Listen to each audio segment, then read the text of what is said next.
बिस्मिल्लाहिर्रहमानिर्रहीम, अस्सलाम वालेकुम and good morning. Welcome back once again. आपको कहेंगे, आपको भी वेलकम बैक। और आप बड़ी खुशी की खबर के साथ माशाल्लाह से वापस आए हैं मेरे को एंकर। मैंने वैसे तो मुबारकबाद दे दी थी, लेकिन मैं ऑन रिकॉर्ड ही मुबारकबाद देना चाहती हूँ। माशाल्लाह से एक मरतबा फिर से वालिद बन चुके हैं। एक और बेटी हुई, आपको बहुत मुबारक हो। खैर मुबारक जी सबको। हमारी भतीजी मैं बता नहीं सकता, ये वर्ड्स में एक्सप्लेन नहीं किया जा सकता। सिर्फ जब आप उस नन्हे से सोल को अपने सामने देखते हैं और वो आपको देख रहा होता है, बस वही टाइम होता है आप रियलाइज कर सकते हैं कि कितनी बड़ी ब्लेसिंग अल्लाह सुब्हानहू व तआला की, और अल्लाह हमें इस काबिल बनाए कि हम आने वाली नस्ल को अच्छी तरबियत फराहम कर सकें। आमीन, इंशाल्लाह इंशाल्लाह। मेरा नाम आयशा यूसुफ है, ये मुज़म्मिल अली खान है। मैंने कहा मैं याद करवा दूँ। आई एम श्योर भूले तो नहीं होंगे। ईद के ऊपर मुझे पता है एक ब्रेक मिल जाता है बड़ा अच्छा सा, जिसमें आप फैमिली के साथ टाइम स्पेंड कर रहे होते हैं। And that break is very important, क्योंकि ब्रेक ना मिले ना, आप रूटीन से, मोनोपोली से हर रोज़ की, और मैं इसको कहती हूँ ग्राउंड हॉग डे बन जाता है कि रोज़ाना एक ही दिन को आप बार बार जी रहे होते हैं। तो ये अल्लाह ताला की तरफ से, या फेस्टिवल्स जो है ना, वो इसका एक हम कह सकते हैं कि ये ज़रूरी है कि इस्तिआरा बन जाता है कि भाई एक वक्फा ज़रूरी है। अपने आप से मुलाकात कीजिए, अपने आप के साथ वक्त गुजारिए, उसके बाद एनर्जी लेकर आइए और एक मरतबा फिर से शुरू कीजिए पूरी एंथुजियाज्म के साथ। अच्छा, एक अच्छी बात जो आप तक पहुंचा रहे हैं हम लोग इस वक्त, वो ये है कि ज़िंदगी में टाइम एक ऐसी चीज़ है कि जो यूनिडायरेक्शनल है, एक तरफ बढ़ता चला जाता है, इसने कभी वापस मुड़ के नहीं आना। तो इस विश को, इस दुआ को अपने साथ बांध के रखिएगा और ज़िंदगी में रिपीट करते रहिएगा कि जिस तरफ आप अपनी ज़िंदगी को लेके जा रहे हैं, अल्लाह उस डायरेक्शन को खैर की डायरेक्शन बनाए और अल्लाह आपका हर कदम जो है वो बेहतरी की तरफ लेके जाए, कि जहाँ आपके कैरेक्टर की, आपकी स्पिरिट की, आपके माइंड, मेंटालिटी और आपसे आपके गिर्द सोसाइटी की डेवलपमेंट में अल्लाह सुब्हानहू व तआला पॉजिटिव इक़दामात करवाएं और पॉजिटिव तरफ आपको लेके जाएं। आमीन। ये जो रिजुविनेशन ऑफ द नफ्स है ना, ये बड़ा ज़रूरी है और अल्लाह ताला ने इसके लिए हमें बहुत ही बेहतरीन एक मौका फराहम किया हुआ है। एंड दैट इज़ तब जब आप अफोर्ड कर सकते हैं। हम सब जानते हैं कि अभी हज अकबर गुजरा है और हमारी बहुत सी सेलिब्रिटीज़ जो हैं, बहुत से सेलिब्रिटीज़ भी वहाँ पर गए थे और वहाँ पर जाकर ख़बरें भी बनी और हम देखकर उनको महसूस भी होते रहे, और दिल में ये रश्क आता रहा उनको देख कर कि अल्लाह ताला हमें भी अपने घर का मेहमान करे। उनमें सबसे ऊपर जो एक शख्सियत थी वो है हमारे साबिक कौमी कप्तान और स्विंग के सुल्तान के नाम से हम इनको जानते हैं, वसीम अकरम साहब। उन्होंने हज के दौरान पेश आने वाले जो अपने एक्सपीरियंसेस थे, जो चैलेंजेस उनको फेस करने पड़े, उससे मुतालिक उन्होंने अब कुछ आइडियाज़ अपने शेयर किए, अपने थॉट्स शेयर किए। और उनका ये कहना है कि हज उनके लिए मुश्किल नहीं था, लेकिन बद्दाह जो फैंस जो उनके साथ साथ फिरते रहे ना तस्वीर बनवाने के लिए, उसने उन्हें थका दिया। नाउ दैट इज अनफॉर्चुनेट तो है, लेकिन जब आप वसीम अकरम हैं तो आप जहां कहीं भी जाएंगे आपको ना सिर्फ पाकिस्तान बल्कि वर्ल्ड ओवर फैंस रिकॉग्नाइज करेंगे। आइए उनसे सुनते हैं कि उन्होंने क्या कहा। इतना टफ नहीं था, बिकॉज आप जोन में होते हो, आप इबादत के लिए आते हो। बड़ा इंपॉर्टेंट ये है किसी भी मुसलमान के लिए हज एक दफ़ा ज़िंदगी में करना। मुझे तस्वीरों ने ज़्यादा, अच्छा नो डाउट हमारे हीरो हैं वसीम अकरम और मेरे पर्सनल फेवरेट भी हैं। उनसे जुड़ी जो भी खबर आती है ना, उसको देख के बड़ा मज़ा आ रहा होता है। लेकिन मेरा एक और पर्सपेक्टिव ये है कि जब आप जा रहे हैं हज करने के लिए, आप अपने खालिक से मिलने के लिए जा रहे हैं, वहाँ पर जाकर तो फिर आपको कुछ भी याद नहीं रहना चाहिए ना, सब कुछ भूल जाए भाई। वहाँ पर अल्लाह ताला कहता है आप सब बराबर है, इसलिए आप एक एहराम के अंदर वहाँ पर मौजूद होते हैं, अपने सारे तारुफ एक तरफ छोड़कर जाते हैं।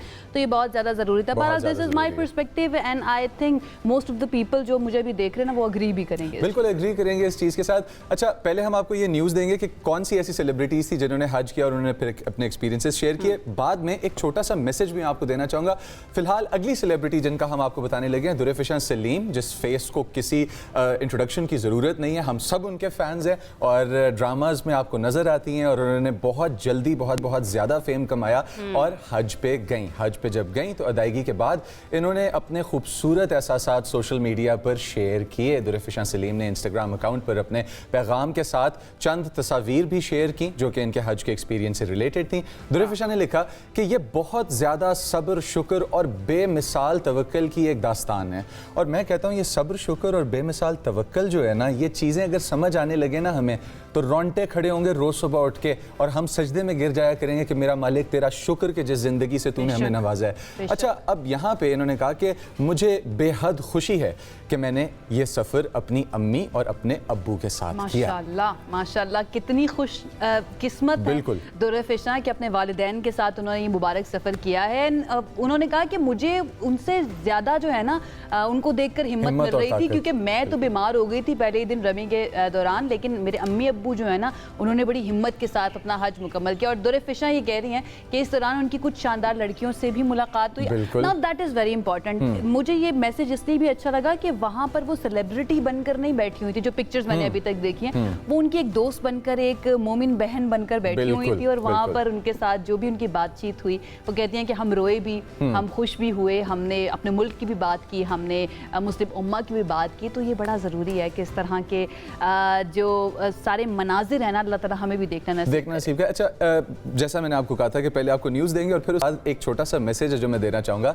एज़ फैंस, जब आप लोग किसी इस तरह रूहानी सफ़र पे जाते हैं तो एज़ फैंस आपकी रिस्पॉन्सिबिलिटी बनती है कि जब वहाँ पे आपके आइडल्स आए हुए हों, उनको उनकी रूहानी एक्टिविटीज़ में इन्वॉल्व होने दिया करें। आप वसीम अकरम को देख के एक्साइटेड होंगे, आप दुरेफिशा को देख के एक्साइटेड होंगे, लेकिन ये सोचें कि वो अपने फ़राइज़ सर अंजाम देने आया वहाँ पे, जो मजहबी दीनी रूहानी फ़राइज़ हैं, उनके जो ऑब्लिगेशंस हैं अल्लाह सुब्हानहू व तआला की तरफ।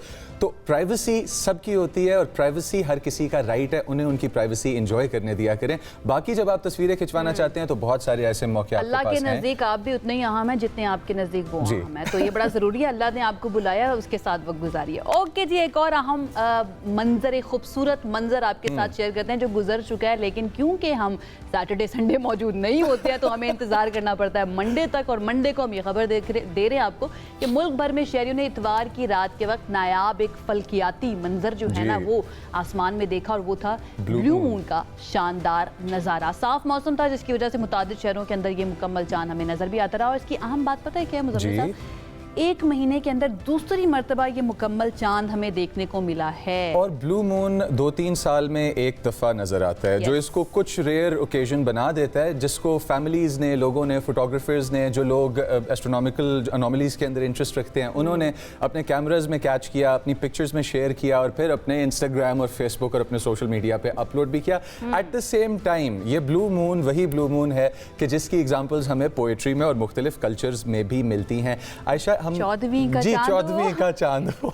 अच्छा, आपने मुझे अब्बू याद आ जाते हैं, ये वाला गाना जब भी मैं सुनती हूँ ना कि चौदहवीं का चांद हो या आफ्ताब हो, अम्मी को सुनाया करते थे। अब देख तो नहीं रहे होंगे, मुझे पता है इस वक्त। आपने और मैंने एक सेगमेंट यहाँ पे किया था जिसके अंदर हम लोगों ने इसके स्पिरिचुअल एस्पेक्ट्स जो थे वो हम लोगों ने डिस्कस किए थे। एंड फॉर द पीपल के जो चांद के अंदर खासा इंटरेस्ट रखते हैं और जो एस्ट्रोनॉमी में खासा इंटरेस्ट रखते हैं, मतलब वो वाला चांद नहीं, आसमान वाला जी, आसमान वाला पता चले लोग अपने चांद को देखना शुरू कर दें या उनकी बात करना शुरू कर दें। जी, क्या कह रहे हैं आप? हमारे पास ये एक ऐसा इंपॉर्टेंट इवेंट होता है कि जो उस तरह के स्पिरिचुअल लोगों के लिए भी खासा अहमियत का सेंटर होता है इस टाइम पे। अच्छा, चांद अपनी जगह और मौसम अपनी जगह। मौसम जो है वो थोड़ा सा गर्मी की तरफ बढ़ रहा है, खुशगवार हमें इंसिडेंट्स तो नज़र आ रहे हैं astronomical, but at the same time जो वेदर से रिलेटेड हैं वो हमें कुछ ख़ास खुशगवार इंसिडेंट्स नज़र नहीं आ रहे। गर्मी की लपेट में पाकिस्तान के ढेर सारे इलाके आ चुके हैं जहाँ दर्जा हरारत जो है वो मामूल से कई डिग्रीज ऊपर तक बढ़ चुका है।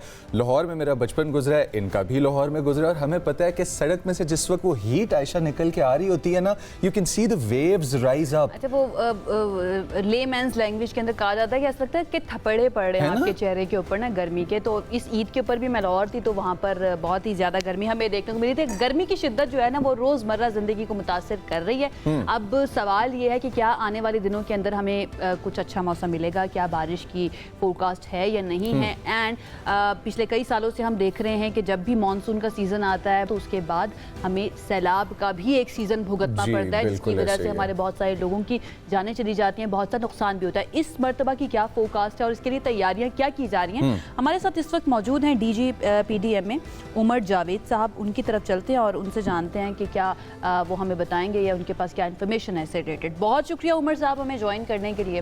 फर्स्ट ऑफ ऑल मैं ये चाहूँगी कि आप थोड़ा सा ज़रा बता दीजिए कि इस वक्त मौसम की क्या अपडेट है पूरे मुल्क के अंदर, एंड देन हम अगले हफ्तों की बात करेंगे कि क्या फोरकास्ट आने वाली है। जी, thank you very much madam for having me. इस वीक जो रवा वीक है हमारा, इसके अंदर तो टेम्परेचर निस्बतन पिछले वीक के लिहाज से थोड़ा सा कम होगा और साउथ पंजाब के अंदर जो है वो कई मुकामात के ऊपर 2 तारीख तक कहीं अब्बर आलूद के साथ साथ बारिश भी होगी और 6 जून तक जो है हमारा एक्सपेक्टेड है कि हमारा जो पंजाब का वो हिस्सा जो कि वेस्ट साइड के ऊपर है उसके अंदर बारिश जो है वो वक्फे के साथ किसी कई मुकामात पर होगी। लेकिन जो मई, जून और जुलाई का जो एक वेदर फोरकास्ट है पंजाब की हद तक, वो यही है कि जो टेम्परेचर है वो मामूल से थोड़ा सा ज़्यादा होगा। अच्छा, ये नहीं कि हमें आम और तरबूज बहुत अच्छे मिलने वाले हैं इन गर्मियों के अंदर मेरे ख्याल से। इसी के साथ हम अगर काश्तकारी की तरफ और किसानों की ज़िंदगी की तरफ और उनके बिज़नेस की तरफ जाएं तो हमारे पास क्या वार्निंग्स हैं, किन एरियाज़ में हैं, और उनको अवॉइड करने का उन बुरे इंसिडेंट्स को हमारे पास क्या कोई प्रिकॉशनरी मेजर है, कोई इस तरह के इकदाम बनाए गए हैं कि हम लोग हेल्पलाइन नंबर्स हों जिन पर कॉल कर सकें? जी बिल्कुल, इसके ऊपर मैडम चीफ मिनिस्टर की हिदायत के मुताबिक हम लोगों ने पूरे पंजाब के लिए हीट वेव की एडवाइजरीज और वेदर एडवाइजरी जो हैं वो इशू की हैं, और तमाम के तमाम स्टेक होल्डर जो हैं, जिसमें तमाम सूबाई महकमे, इसके अलावा जो फील्ड फॉर्मेशन है, commissioners, deputy commissioners, health department 1122 और एग्रीकल्चर डिपार्टमेंट खसूसन, उन सबको एडवाइजरीज इशू की गई हैं। और जो हीट वेव के लिहाज से खसूसी हिदायत के ऊपर मैडम सीएम की, हम लोगों ने तमाम शहरों के अंदर जो है वो हीट वेव कैंप्स बनाए, और हमारा 1129 जो है वो एक हेल्पलाइन नंबर है जो कि हर वक्त 24 घंटे जो है वो सर्विस के ऊपर होता है। इसके अलावा इमरजेंसी सेंटर्स तमाम अजला के अंदर मौजूद हैं जो 24 घंटे हमारे साथ कनेक्टेड होते हैं, और इसके अंदर जो भी एडवाइजरीज होती हैं वो मीडिया के थ्रू और तमाम सेंटर्स के थ्रू आवाम तक पहुंचाई जाए। बेहतरीन। अच्छा उमर साहब, ये बता दीजिए कि ये जो अभी हीट वेव चल रही है ये कब तक रहेगी? And the second one is, ये भी कहा जा रहा है कि जून और जुलाई बहुत ज़्यादा गर्म होने वाले हैं, जैसे कि आपने खुद भी बताया। इसकी कोई ख़ास रीज़न है, ये रूटीन का मैटर है, या फिर इसको भी हम क्लाइमेट चेंज के असरात समझें? इसके अंदर हमें जो पंजाब के अंदर इम्पेक्ट करती हैं, दो तरह की वेव्स होती हैं। वेस्टर्ली वेव्स हैं और एक वो वेव्स हैं जो कि मानसून की बे ऑफ बंगाल से आती हैं। इस दफ़ा जो इफेक्ट आ रहा है वेदर का, उसके अंदर प्रिडिक्ट ये किया गया है कि टेम्परेचर जो है जो हमारी होंगी वो थोड़ा सा पॉजिटिव साइड के ऊपर, यानी टेम्परेचर थोड़ा सा पॉजिटिव साइड के ऊपर जाएगा, और उसका ज़्यादा जो इम्पेक्ट होगा वो हमारा जो टेम्परेचर राइज का वो साउथ पंजाब की तरफ होगा। और जो हमारी इसके साथ साथ जो रेन की प्रेडिक्शन है वो भी जो हमारा नॉर्थ वेस्ट पंजाब है उसके अंदर हमारी नॉर्मल से थोड़ी सी अबव नॉर्मल रेन फोरकास्ट है। इसके साथ साथ जब आप साउथ की तरफ आ जाते हैं तो उसके अंदर नॉर्मल से थोड़ा सा बिलो जो है वो वेदर जो रेन का है वो हमारा फोरकास्ट है। तो उमर साहब, बीच में थोड़ा सांस लेने का मौका मिलेगा या फिर ऐसे ही चलता रहेगा जब तक गर्मी का सीजन चल रहा है? जो मैडम मई और जून तक के हमारा जो टेम्परेचर होता है वो नॉर्मली जुलाई और अगस्त के लिहाज से थोड़ा सा ज़्यादा होता है, क्योंकि उस वक्त फिर मानसून का वेदर जो है वो पंजाब को हिट करता है, तो उसमें टेम्परेचर जो है वो मई और जून के लिहाज से थोड़ा सा कम ही होता है। अच्छा, स्पार्को के साथ मिलके सैटेलाइट्स बहुत सारी हैं कि जो अब हम भेज चुके हैं स्पेस में, फंक्शनल हैं, ऑपरेशनल हैं। हमारी ऑब्जर्वेटरीज़ के अंदर कितना चेंज आया है, और उसमें हमारी ऑब्जर्वेशंस के बाद हमारी इम्प्लीमेंटेशन में प्लान्स की कितना चेंज आया है? इसके अंदर मैं ये बताना चाहूँगा कि जो 2025 का फ्लड था उसके अंदर जो हमने सारे इसके अंदर लेसन्स लर्न किए थे उसके ऊपर मैडम सीएम ने एक पूरा कॉम्प्रिहेंसिव प्लान बनाया, और उस कॉम्प्रिहेंसिव प्लान के अंदर पीडीएमए को एक सिर्फ और सिर्फ रेस्क्यू एंड रिलीफ की बॉडी के तौर पर हमने नहीं लिया। एक पूरी जो डिजास्टर का साइकिल है उस साइकिल को हम लोग जो है वो कवर कर रहे हैं। Right. इसके साथ साथ हम ये कर रहे हैं कि लाहौर और मुजफ्फरगढ़ के अंदर हमारे सेंटर्स से सिर्फ जो कि लोगों तक रिलीफ पहुंचाते थे। अब इस वक्त गवर्नमेंट की जो है वो उस डायरेक्शन के मुताबिक हम लोगों ने सरगोदा, झंग और राजनपुर के अंदर क्राइसिस सेंटर और वेयर हाउसेज अपने इस्टेब्लिश कर रहे हैं। इसके साथ साथ हम एक जो इम्पॉर्टेंट काम करें जो कि मैडम सीएम की खुसूसी हिदायत के ऊपर हम कर रहे हैं, इसमें सैटेलाइट इमेजरी के थ्रू हम तमाम के तमाम पंजाब के वनरेबल इलाके जो हैं उनको आइडेंटिफाई कर चुके हैं, और उसके ऊपर सर्वे जारी है, और जो कि जून तक हमारा इंशाल्लाह ताला कंप्लीट हो जाएगा। इसमें हमें तकरीबन 12.5 लाख पार्सल्स मिले हैं जो कि किसी भी मल्टी हैजर्ड जो है हमारे उन सब से इफेक्ट हो सकते हैं। डिजास्टर की डाटा रिकॉर्ड और सारी चीजें जो है वो साइंटिफिक के ऊपर हम पीडीएमए की तरफ से, बल्कि इसकी प्रिवेंशन के ऊपर भी काम किया जाएगा, जो कि बहुत ज़्यादा ज़रूरी है ताकि नुकसान से बचा जा सके। बहुत शुक्रिया उमर साहब हमें ज्वाइन करने के लिए। और इम्पॉर्टेंट बात जो उन्होंने बताई है, साउथ पंजाब जो है ना वो बहुत ज़्यादा इफेक्ट होने वाला है इस हीट वेव से। ऑल दो आम अच्छे मिल जाएंगे, जैसे कि मुजम्मिल ने कहा था, तरबूज अच्छे मिल जाएंगे, वैसे अभी भी अच्छे मिल रहे हैं तरबूज तो, लेकिन ये है कि अपना बहुत ज़्यादा ख्याल रखिए, स्पेशली इस सीज़न के अंदर। अगर आप साउथ पंजाब से ताल्लुक़ रखते हैं तो, अदरवाइज़ आप जहाँ से भी ताल्लुक़ रखते हैं, ख्याल तो आपको रखना ज़रूरी है। एक ब्रेक की तरफ जाते हैं, स्टे विद अस।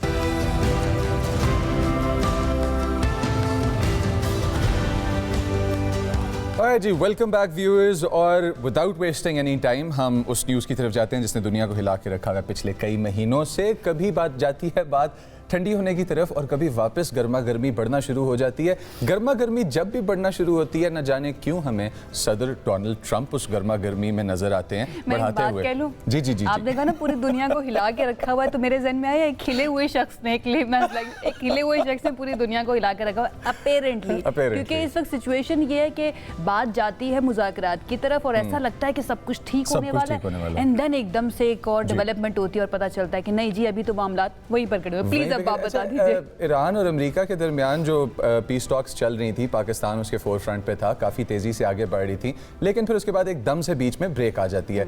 शराइत अमेरिकी सदर की तरफ से अब दोबारा से एकदम फैसला किया गया कि सख्त कर देनी है और बहुत ज़्यादा सख्त कर देनी है, इनकी इम्प्लीमेंटेशन कर दी जाएगी, फ़ौजी हमला दोबारा कर दिया जाएगा अगर ईरान ठीक तरीके से अच्छे पेज पे आके हमारे साथ कोई मुआहदा साइन नहीं कर लेता। जिसके बाद एक बार फिर ईरान से मुज़ाकरात जो हैं वो दूरी आ गई है उन मुज़ाकरात के अंदर जो पहले एक अच्छे एंड के करीब पहुंचे थे। अमरीकी मीडिया ने दावा किया है कि अमरीकी सदर डोनाल्ड ट्रंप ने जौहरी मवाद की शिकों को मज़ीद मजबूत बनाने का भी फैसला किया है, और ये चीज़ क्यों की जा रही है, क्योंकि ज़ाहिर बात है Israel is at the centre of this discussion. अमरीकी सदर डोनाल्ड ट्रंप के मुताबिक, मार्को रूबियो ने भी बात की, पीट हेग्सेथ ने भी बात की कि ईरान एक मिनट नहीं ठहरेगा, अगर उसके पास एटम बम आ गया तो वो इजराइल के ऊपर गिरा देगा। अच्छा, 60 रोज़ा टाइम फ्रेम में जौहरी प्रोग्राम, अफजूदा यूरेनियम और अमरीकी पाबंदियों में नरमी पर बातचीत भी होगी। आपको नहीं लगता कि अमेरिका और ईरान का ये जो कॉन्फ्लिक्ट है ये बिजनेस का एंगल ज्यादा इख्तियार करता जा रहा है बजाय वॉर के? अब आई डोंट नो बिजनेस का कर रहा है या नहीं कर रहा, लेकिन हमें बड़ा अफेक्ट कर रहा है, क्योंकि हमारी जिंदगियां जो है ना, या हमारी रोजमर्रा की नेसेसिटीज वो बहुत ज्यादा महंगी होंगी, और हम सब दुआ कर रहे हैं कि भाई आप अपनी लड़ाई लड़ लें, लेकिन एटलीस्ट हमारी जिंदगियां जो है ना वो आसान कर दें। इस वक्त क्या सिचुएशन है? डॉक्टर जफर जसपाल साहब हमारे साथ मौजूद हैं, माहिर बैनुल अक़वामी उमूर हैं, आप सब उनको जानते हैं, हम उनको जानते हैं, और हमें बड़ा मज़ा आता है जब भी हम उनसे बात करते हैं। आज हमें ज्वाइन कर रहे हैं इस अहम इशू के ऊपर बात करने के लिए। डॉक्टर साहब अस्सलाम वालेकुम एंड ईद मुबारक वंस अगेन। वालेकुम अस्सलाम जी, मैं बिल्कुल ठीक ठाक, थैंक यू जी। Thank you so much join करने के लिए। अच्छा जी, अब ईद गुजर गई है और एक वक्फे के बाद आकर हम जो है ना अब इसको डिस्कस कर रहे हैं। राइट नाउ हम कहाँ पर खड़े हुए हैं एक ऐसे मौके के ऊपर जब इजराइल जो है उसने एक मरतबा फिर से इन्वेड कर दिया है लेबनान को आफ्टर 26 ईयर्स। तो आपको लगता है कि ये जो बीच में एक पॉज आया है टॉक्स के, उसका एक रीज़न इजराइल भी हो सकता है, या उसने जो इन्वेड किया है लेबनान को वो भी हो सकता है, या फिर कुछ और रीजंस हैं? आपने बिल्कुल दुरुस्त फरमाया कि इसका एक रीजन, बल्कि इस वक्त तो नजर आ रहा है कि मेजर रीजन ये है क्योंकि इसराइल ने जब लेबनान पे अटैक, और अभी तक वो कंटिन्यू कर रहा है, हम सुनने में आया था ट्रंप ने क्लेम किया कि हमने सीज फायर कराया इसराइल और लेबनान के दरमियान, मगर वो नहीं हुआ। और कल तो उन्होंने हद कर दी कि उन्होंने सदरन लेबनान में पूरा दहशत गर्दी फैला दी और कब्जे करने शुरू कर दिए। अब ये नजर आ रहा है कि इसराइल की ये जो लेबनान के अंदर उसकी एक जो पॉलिसी है एरियाज कैप्चर करने की, और फिफ्थ उनके one of the major city जो है उसको कैप्चर करने का, उस वक्त तक यूनाइटेड स्टेट्स जो है ईरान के साथ इस डील को डीरेल करता रहेगा, क्योंकि उसके ज़हन में ये है कि अगर मैंने डील साइन करनी है तो ईरान ने तो सिर्फ 3 शर्तें इंपॉर्टेंट रखी हुई हैं इस डील के अंदर। एक उसकी शर्त है कि दोबारा एग्रेशन ना की जाए, जो कि वैसे भी नहीं होगी, ना इसराइल में इतनी अब हिम्मत है और अमेरिका भी दोबारा रिस्क नहीं लेगा। दूसरी उसकी डील में है कि जी के जो इसके साथ लेबनान में जंग बंदी हो इस जंग के साथ। अब ये जो इम्पोर्टेंट चीज है उसके ऊपर अगर आज बंद हो जाती है तो इसराइल को तो कुछ भी ना मिला इस वॉर में, उल्टा ज्यादा नेतन्याहू को नुकसान हुआ। जो कि उसने सारा प्लान किया था, सब प्लान उसके गलत हो गए। तो लिहाजा जो लेबनान के अंदर जो वॉर चल रही है, इसराइल की जो एग्रेशन है अनजस्टिफाइबल, वो इस वक्त मेजर हडल है इस डील के अंदर। अगर आप दूसरी तरफ देखें ना, ट्रंप कहता है मैंने सख्त कर दी। भाई ट्रंप ने उनसे डिमांड किया है कि वो न्यूक्लियर जो उनका एनरिच्ड यूरेनियम है, उन्होंने कहा वो हम डाइल्यूट कर देंगे, automatically international atomic energy agency के तहत वो हो जाएगा। उसमें अगर एक्सपोर्ट करना पड़ा भी तो वो कर भी देंगे। रह गई उनकी जो सॉवरन न्यूक्लियर राइट की बात की, वो एनपीटी के मेंबर है, हर एनपीटी के मेंबर का एक राइट है कि सिविलियन यूज के लिए, जिसको peaceful use of nuclear technology and material कहते हैं, वो कर सकता है।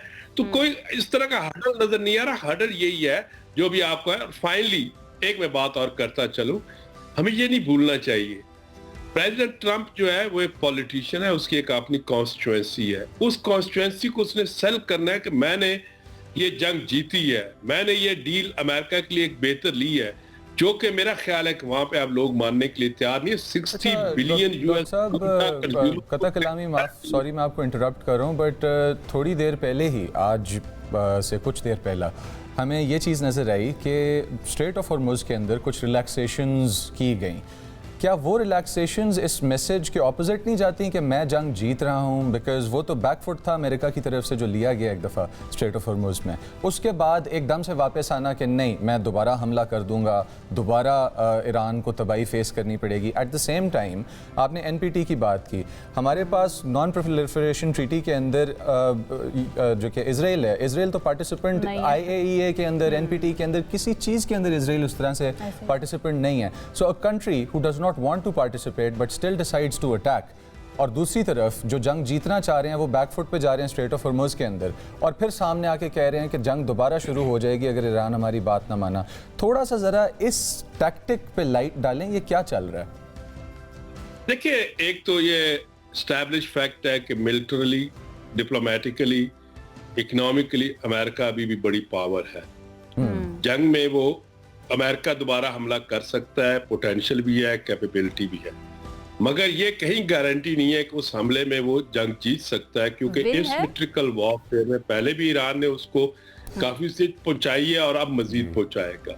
इसीलिए तो वो हमला नहीं कर रहा, वरना 8 अप्रैल से सीज फायर चल रहा है, और अगर आप काउंट करना शुरू करें तो डेली नहीं तो हर दूसरे दिन हमले की धमकी दे रहे हैं, ट्रंप साहब दे रहे हैं, उनका डिफेंस सेक्रेटरी दे रहा है, मगर हमला नहीं कर रहे। अगर इनको ये क्लियर हो जाए कि इस हमले में हमें विक्ट्री मिल सकती है, हमारे ऑब्जेक्टिव अचीव हो सकते हैं, तो हमला वो जरूर करेंगे, मगर वो नहीं हो सकते, लिहाजा वो नहीं होगा। दूसरी तरफ बात रहेगी कि इसके अंदर न्यूक्लियर के ऊपर, न्यूक्लियर पे तो ईरान ने कभी भी क्लेम नहीं किया कि वो न्यूक्लियर वेपन्स बनाएगा। हाँ, ये दुरुस्त है कि being a member of the NPT Iran का राइट था लो एनरिच्ड यूरेनियम का, न कि हाई एनरिच्ड यूरेनियम, जो उन्होंने 60% एनरिच्ड किया 450 किलोग्राम ऑफ यूरेनियम, वो जो है वो वायलेशन है NPT की भी, और उसने इंटरनेशनल एटॉमिक एनर्जी एजेंसी से भी डेविएट किया।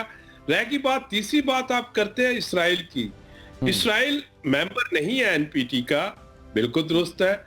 इसराइल ने मगर एक ट्रेंड यूज किया, उसने पहले इराक पे हमला किया, उनका न्यूक्लियर पावर प्लांट बन रहा था, भी बनने लगा था, जो IAEA के सेफगार्ड्स में था, इराक भी NPT का मेंबर था, फिर उसने यही हरकत की, अब उसने ईरान के साथ की, मगर ईरान में क्योंकि उसको अगर अमेरिकन हमायत हासिल ना हो तो वो बिल्कुल नहीं कर सकेगा। और हो सकता है कल अगर सऊदी अरेबिया भी इस तरह करता है, क्योंकि वो भी न्यूक्लियर पावर प्लांट की तरफ जा रहा है, तो शायद वहां भी करने की कोशिश करें। तो इसराइल को इस रीजन में एक बुली है जिसको अमेरिकन की सपोर्ट, यहाँ तक एक मैं बात करता जाऊं कि यहाँ तक सपोर्ट है कि लेबनान वाला ऑपरेशन में बिल्कुल उन्होंने अप्रूवल दिया हुआ है, और लास्ट वीक में एक अमेरिकन कांग्रेस में एक बिल मूव हुआ है जिसके तहत further strengthening military to military cooperation with Israel होगा, जिसमें रिसर्च एंड डेवलपमेंट, वेपन, तो ये चीजें होती है। तो इसराइल तो खुद तो एक्ट नहीं कर रहा ना, उसके पीछे अमेरिका बैठा है।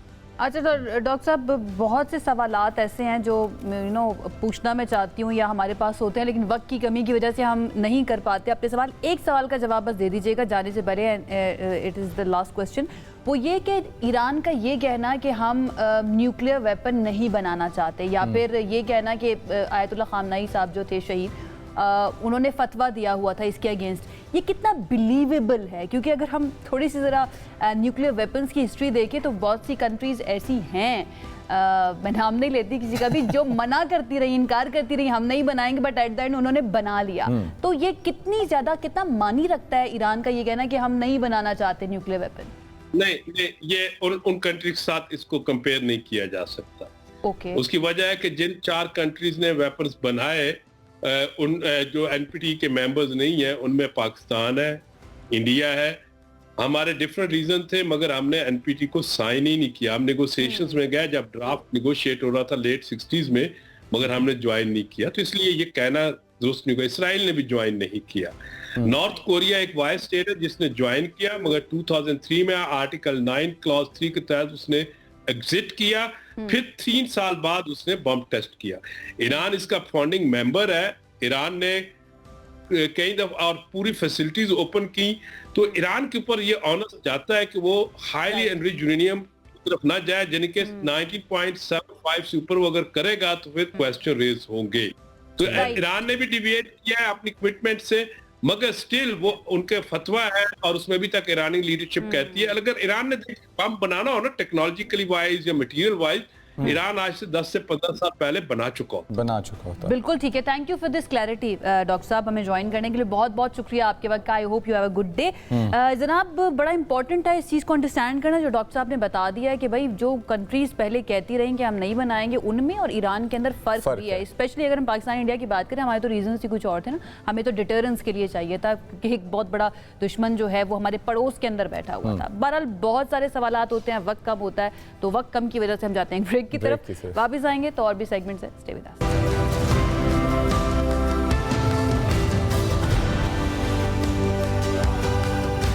Welcome back once again. अब वो वक्त आ चुका है जब सबकी ना सांसें रुकी हुई होती हैं, हम समेत जितने भी लोग हमें देख रहे हैं। क्यों? क्योंकि मुल्क का बजट जो है ना वो पेश किया जाना है, और बजट जब पेश किया जाता है उसके अंदर हम सबको पता है कि बहुत सारे टैक्सेस तो कंफर्म होते हैं कि वो लगेंगे ही लगेंगे। तो इस वक्त सिचुएशन ये है कि कुछ दिन बाकी रह गए और इस मरतबा भी आवाम, कारोबारी तबके और सरमायाकार जो हैं उनकी नज़रें हुकूमत के जो माली मंसूबे हैं उनके ऊपर लगी हुई हैं कि लेट्स सी गवर्नमेंट की तरफ से क्या प्लान बनाया जाता है। इन्फॉर्मेशन जो अभी तक हमारे तक पहुंची है उसके मुताबिक आइंदा माली साल के बजट का हजम जो है वो तकरीबन 18,000 अरब रुपए के लगभग हो सकता है।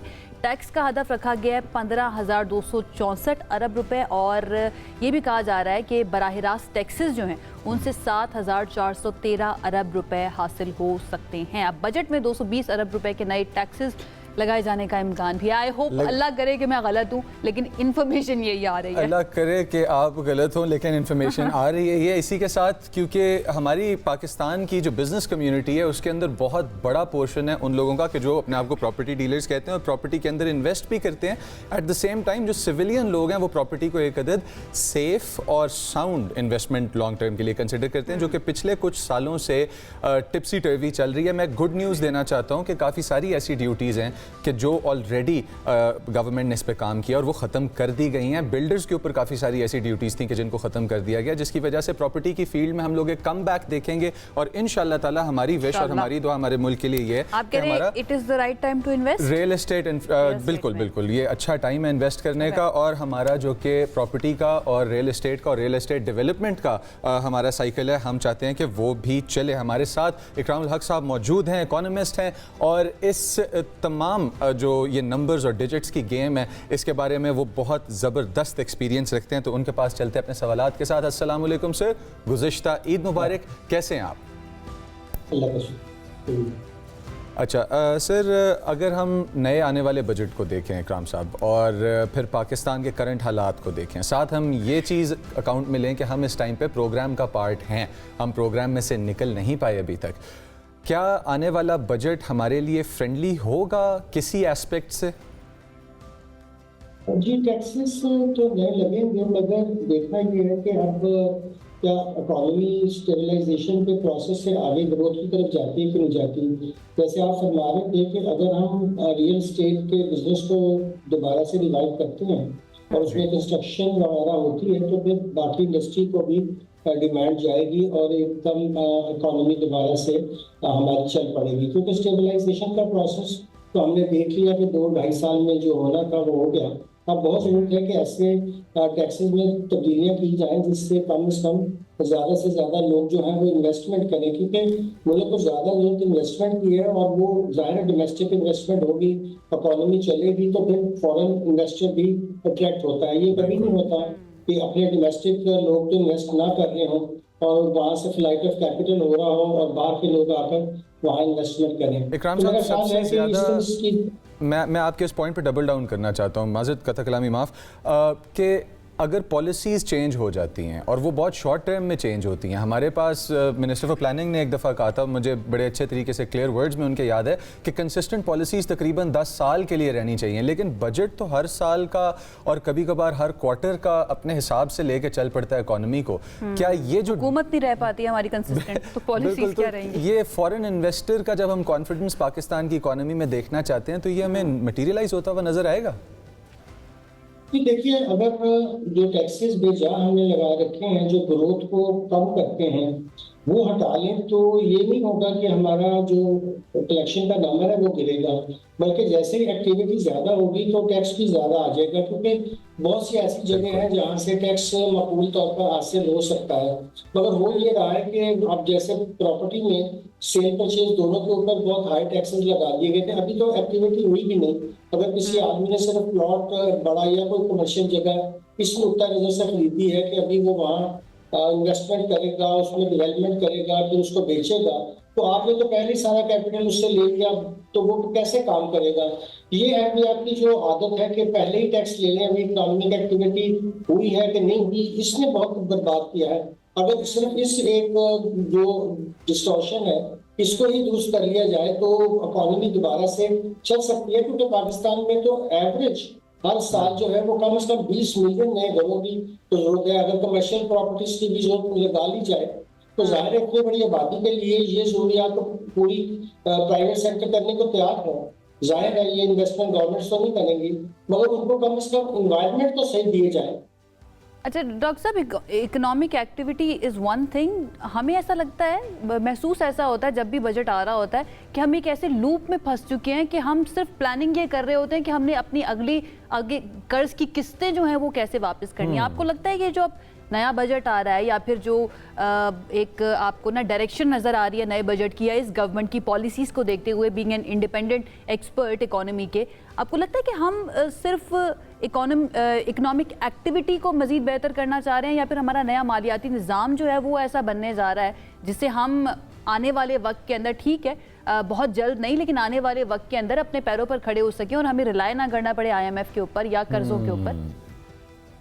देखिए, वो तो दो चीजें, एक एक्सटर्नल हमारा मसला है, वहाँ चूंकि हमारे पास डॉलर नहीं है तो हमें IMF के पास जाना पड़ता है। जब IMF के पास चले जाते हैं तो वो फिर ये कहते हैं कि आप अपना फिस्कल डिसिप्लिन ठीक करें, यानी कि कम से कम आप इतना टैक्स तो इकट्ठा करें कि अपने अखराजात पूरे कर सकें।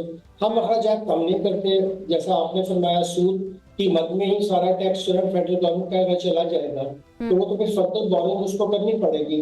असल में जो पैराडाइम शिफ्ट चाहिए वो टैक्स के उस निज़ाम में है जो जिसका हर साल मेरा एक छोटा सा सवाल ले लीजिएगा। ये जो ऑस्टेरिटी मेजर्स हमें नजर आए थे गवर्नमेंट की तरफ से पिछले 3-4 सालों से हम सुनते आ रहे हैं, क्या इसने कोई फायदा दिया है? जी देखिए, अभी तो पिछले सालों में उन्होंने टैक्सेस बढ़ाए हैं और खासतौर पर प्रोडक्टिव सेक्टर को तबाह किया है। होना ये चाहिए कि प्रोडक्टिव सेक्टर जिसमें एम्प्लॉयमेंट जनरेट हो रही है, जिसमें आपकी इकोनॉमी चल रही है, जिसमें एक्सपोर्ट्स हो रही है, उनको आप टैक्स से थोड़ा कम करें, और जहां अनप्रोडक्टिव सेक्टर है, अगर कोई खाली प्लॉट्स लेकर बैठा हुआ है उसके ऊपर वो भी काम नहीं कर रहा, उसको आप ज्यादा टैक्स लगाएं। होता यह है कि टैक्स पॉलिसी का तो मकसद ही यही होता है कि वो प्रोडक्टिव सेक्टर को इंसेंटिवाइज करे और जो अनप्रोडक्टिव सेक्टर है उसको जो है वो डिसइंसेंटिवाइज करे। ये पॉलिसी कोई मुश्किल काम तो नहीं है, मगर एफपीएफ के जो लोग हैं सिर्फ नंबर्स देख रहे होते हैं कि यहाँ इतनी एक्टिविटीज हो रही हैं, यहाँ से जल्दी जल्दी टैक्स निकालो, और वो रियल इनकम पे टैक्स नहीं है, तो ट्रांजैक्शंस पे टैक्स लगा लेते हैं, जिसकी वजह से फिर लोगों को मुश्किलात का सामना।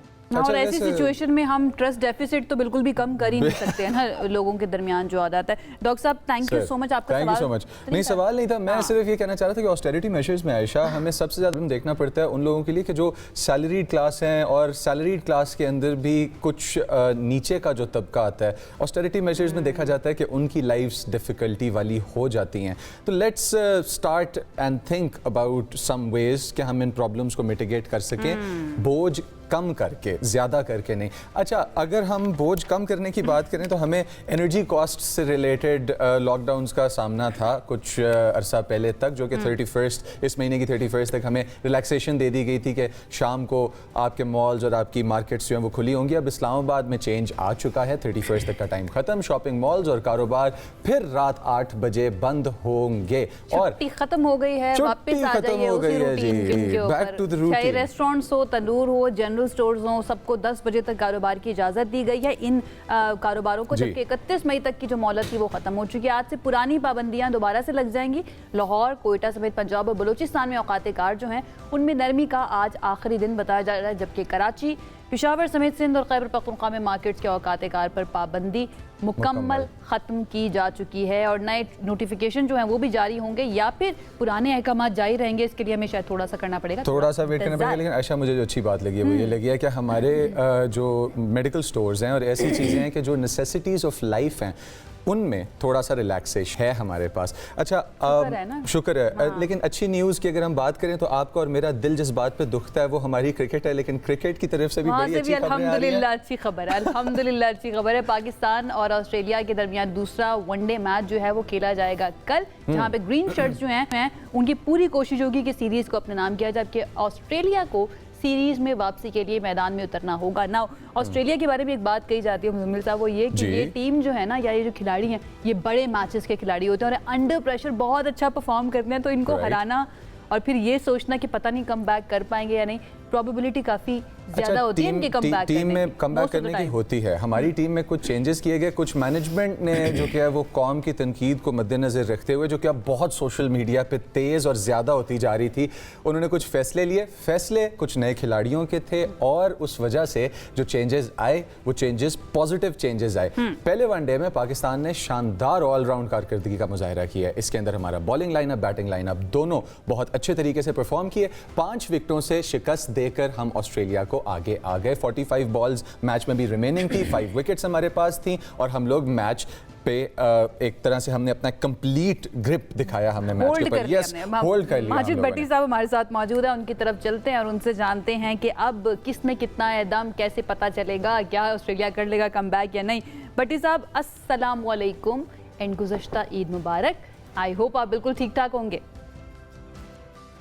जी वालेकुम अस्सलाम आयशा और मुजम्मिल, आपको भी ईद मुबारक। अल्हम्दुलिल्लाह ईद बहुत अच्छी गुजर गई। उम्मीद है कि आप लोगों ने भी ईद एंजॉय की होगी। लेकिन कराची जो है ना इस वक्त गर्मी की लपेट में है, थोड़ा सा ईद का मजा गर्मी की वजह से किरकिरा रहा, लेकिन बहरहाल ये पार्ट ऑफ लाइफ है। लेकिन अच्छी खबर क्रिकेट के ग्राउंड से बिल्कुल आपने सही कहा कि वर्ल्ड चैंपियंस को हराकर पहला वनडे जीतना ये बड़ी सक्सेस है पाकिस्तान क्रिकेट टीम। ऐसे ही। अच्छा, ये जो मैं बात कर रही थी, आप इससे एग्री करेंगे कि ऑस्ट्रेलिया की टीम हम जानते हैं बड़े मैचेस की टीम है, बड़े मुकाबलों की टीम है, स्पेशली चाहे वो पूरा एक सीजन चल रहा हो उसमें हारते रहे, लेकिन जब सेमीफाइनल फाइनल आता है तो उसमें एक नई टीम बनकर हमें नजर आ रही है। वैसे बचपन से, मैं सॉरी मैं आपको इंटरप्ट कर रहा हूँ, लेकिन बचपन से हमारे व्यूअर्स के लिए भी, और माजिद साहब आप तो मतलब इतना आपका एक्सपीरियंस फील्ड का, हमारी एज है शायद, आप ऑस्ट्रेलिया, मुझे पाकिस्तान, वसीम अकरम वाला टाइम पाकिस्तान का, और फिर ऑस्ट्रेलिया, शेन वॉर्न वगैरह का टाइम, फेवरेट क्रिकेट का जो एरा गुजरा है ना मेरे लिए, वो एरा गुजरा है। तो अभी हमने जो परफॉर्म किया ऑस्ट्रेलिया के अगेंस्ट, आपके इस पे क्या कमेंट्स हैं हमारे नए लड़कों के बारे में, कुछ चेंजेस के बारे में? देखिए मुजम्मिल, ऑस्ट्रेलिया की जैसी भी टीम आई थी, हमने नहीं उनको कहा कि आप अपने 6 मेन प्लेयर पाकिस्तान ना लेकर आए, लेकिन ऑस्ट्रेलियंस बहरहाल चाहे अपने नए प्लेयर्स को भेजें या जूनियर प्लेयर्स को भेजें, वो पूरी तैयारी के साथ आते हैं, वो पूरा होमवर्क करके आते हैं कि उनको पाकिस्तान की कंडीशन में कैसे मुकाबला करना है। तो हम अपने लड़कों से, अपने बच्चों से क्रेडिट छीन नहीं सकते। हमने जो भी टीम आई उसको आउटक्लास किया, लेकिन एक जो अच्छी चीज है, क्योंकि हम वर्ल्ड कप 2027 की तैयारी कर रहे हैं इस वक्त, वनडे वर्ल्ड कप होने वाला है अगले साल, तो हमने 2 नए लड़कों को ट्राई किया। गाजी गौरी, उनका डेब्यू बांग्लादेश में आखिरी वनडे में हुआ था, लेकिन इस मैच में 4थे नंबर पर। देखें क्रिकेट में नंबर 4 बहुत इंपॉर्टेंट पोजीशन है कि इस पोजीशन पर माजी में हमने जावेद मियादाद, मोहम्मद यूसुफ, सलीम मलिक, यूनुस खान, इंजमामुल हक, इन लोगों को बैटिंग करते हुए देखा तो गाजी गौरी को नंबर 4 पे भेजा गया। उन्होंने जैसी भी टीम थी, लेकिन इंटरनेशनल मैच का एक अपना प्रेशर होता है। उस नौजवान ने, लोग कह रहे थे ये सिफारशी है, इसमें टैलेंट नहीं है, उसने 65 रन बनाए और गाजी गौरी और बाबर आजम के दरमियान जो 127 रन की पार्टनरशिप थी उसने पाकिस्तान को जितवाया। भट्टी साहब, फिर मुल्तान, मैं एक सवाल आपसे करना चाह रही हूँ, मारूजी सवाल समझ जाए। आपने कहा जैसी भी टीम थी, कैसी टीम थी? अच्छी टीम नहीं थी इस मर्तबा? सिलेक्शन बेहतर नहीं थी? मैं ऑस्ट्रेलिया की बात कर रहा हूँ, हमारी टीम तो बहुत अच्छी थी। बिल्कुल मैं तो कहता हूँ कि जब तक ऑस्ट्रेलिया ने अपने 6 प्लेयर्स को पाकिस्तान नहीं भेजा ना, ये तो उनका मसला, हमारा मसला तो। लेकिन हमने एक और नौजवान को मौका दिया, अरफात मिन्हास। अरफात मिन्हास, अगर आपको याद हो, पाकिस्तान अंडर 19 टीम जब खेल रही थी और अभी PSL में एक और नौजवान थे समीर मिन्हास, उनके बड़े भाई हैं, मुल्तान से दोनों का ताल्लुक है। उन्होंने वनडे डेब्यू पर 5 आउट किए और पाकिस्तान की हिस्ट्री में वो पहले बॉलर बन गए जिन्होंने अपने पहले इंटरनेशनल मैच में 5 आउट किए, फिर 18 नॉट आउट रन बनाए और पाकिस्तान को वो जो एक फिनिशिंग वाले ऑलराउंडर की जरूरत थी ना, फिलहाल देखें, पहला मैच से एक मैच के बाद या 2 मैच के बाद ये कह देना कि ये ग्रेट्स बन गए हैं, ऐसा मुमकिन नहीं है। लेकिन इन लड़कों ने इन लड़कों ने इम्पैक्ट दिखाया है। और आयशा और मुजम्मिल, मेरा पाकिस्तान के बहुत सारे बड़े प्लेयर्स के साथ ताल्लुक है और उनके साथ मेल मिलाप रहता है। बड़े प्लेयर हमेशा ये कहते हैं कि आज जो आपने कर दिया ना, ये हिस्ट्री हो गया, अब कल नया दिन है, नया मैच है, तो बड़ा प्लेयर उसी बनेगा जो पुरानी परफॉर्मेंस। भट्टी साहब, मेरा एक सवाल है, हम ये कोई पहली मर्तबा नहीं है कि कोई डेब्यू हुआ और पाकिस्तान के किसी भी प्लेयर ने, जो यंगस्टर है, उसने बहुत अच्छा परफॉर्म किया हो, लेकिन जब बात आती है ना बड़े बड़े इवेंट्स की, उसके अंदर हम सिलेक्शन देखते हैं, इन लोगों की फिर नहीं हो पाती है मोस्ट ऑफ द टाइम। आपको लगता है कि माफ कीजिएगा, आपको लगता है कि इस मर्तबा जो पॉलिटिक्स जरा इन प्ले आ जाती है सिलेक्शन के अंदर, जब भी कोई बड़ा इवेंट आता है, तो उसके अंदर अब हमारी टीम मैनेजमेंट ने या PCB ने ऐसा सीख लिया है कि भाई अब हमें तब्दीली की जरूरत है, फाइनली हमें तब्दील करना पड़ेगा, वरना पॉलिटिक्स पिच पे नजर आना शुरू हो जाती है। एग्जैक्टली ऐसा ही है। देखें, उसकी वजह यह है कि पाकिस्तान सीनियर प्लेयर्स के साथ भी हार रहा था। अब अगर हम गाजी गौरी की बात करते हैं तो गाजी गौरी ने रिप्लेस किया मोहम्मद रिजवान को। मोहम्मद रिजवान नंबर 4 पोजीशन पर, बुरी परफॉर्मेंस नहीं थी, लेकिन टीम मैनेजमेंट सिलेक्शन कमेटी ने सोचा कि अब यहाँ पर हमें नए खून की जरूरत है। उन्होंने गाजी गौरी को मौका दिया और गाजी गौरी पर देखें बहुत क्रिटिसिज्म हुई। हमारे बहुत सारे फॉर्मर प्लेयर्स कहते रहे कि जी ये फास्ट ट्रैक करके इसको लाया गया है, ये पर्ची है, सिफारिशी है। लेकिन ऑस्ट्रेलिया की टीम के खिलाफ दूसरे ही वनडे इंटरनेशनल में 65 रन बनाना मजाक नहीं है। इसी तरह अरफात मिन्हास की जो परफॉर्मेंस है, वो परफॉर्मेंस भी बहुत जबरदस्त है। लेकिन आपने जो कहा ना, विद ऑल ड्यू रिस्पेक्ट, मैं इन बच्चों से क्रेडिट छीनना नहीं चाहता, लेकिन ये बच्चे इसलिए एक आध मैच की परफॉर्मेंस के बाद पस मंजर में चले जाते हैं कि थोड़े से इनके कॉलम खड़े हो जाते हैं। हमारी फील्ड में भी ये होता है। आप देखें ना, हमारी जो मीडिया की और टेलीविजन की फील्ड है, बिल्कुल, इसमें भी ये होता है कि आयशा जब मॉल में जाती हैं और लड़कियां जब सेल्फी बनवाने की कोशिश करते हैं तो बंदे को एक प्राउड तो फील होता है कि यार लोग, इतने लोग मुझे फॉलो कर रहे हैं। तो मेरा इम्पोर्टेंट ये है ना बट्टी साहब, देखिए कि सिर्फ पाकिस्तान के खिलाड़ी तो नहीं है ना जो फेमस हैं या जो सेलिब्रिटी हैं, हमें इंडिया के वहाँ पर भी नजर आता है, बहुत बड़ी उनकी एक पॉपुलेशन है, उसके अंदर 11 का इकट्ठा होना, उनका फेम फिर कहाँ पर जाएगा, बट उनकी परफॉर्मेंस के ऊपर वो चीज इफेक्ट नहीं करती है। But thank you so much Bhatti साहब, हमें लास्ट कमेंट कर दीजिएगा because we are out of time almost. जी, आप अभी इंडिया की बात कर रहे थे ना, कल रात ही IPL का फाइनल हुआ और उसमें 75 रन विराट कोहली ने बनाए और अपनी टीम को दोबारा चैंपियन बनवा दिया। तो बड़ा प्लेयर वही है जिसकी परफॉर्मेंस को लोग डिस्कस करें। ये परफॉर्मेंस जो है वो वन ऑफ नहीं होती, परफॉर्मेंस जो है वो मुस्तकिल होनी चाहिए और कंसिस्टेंट होनी चाहिए। Right, thank you so much Bhatti साहब हमें ज्वाइन करने के लिए। माजिद भट्टी साहब हमारे साथ होते। लेट्स होप पाकिस्तान जो है अगला मैच भी जीत जाए और ऑस्ट्रेलिया जो है वो इस मरतबा हार रहे और अच्छा परफॉर्म ना कर पाए। एक ब्रेक की तरफ जाते हैं, स्टे विद अस।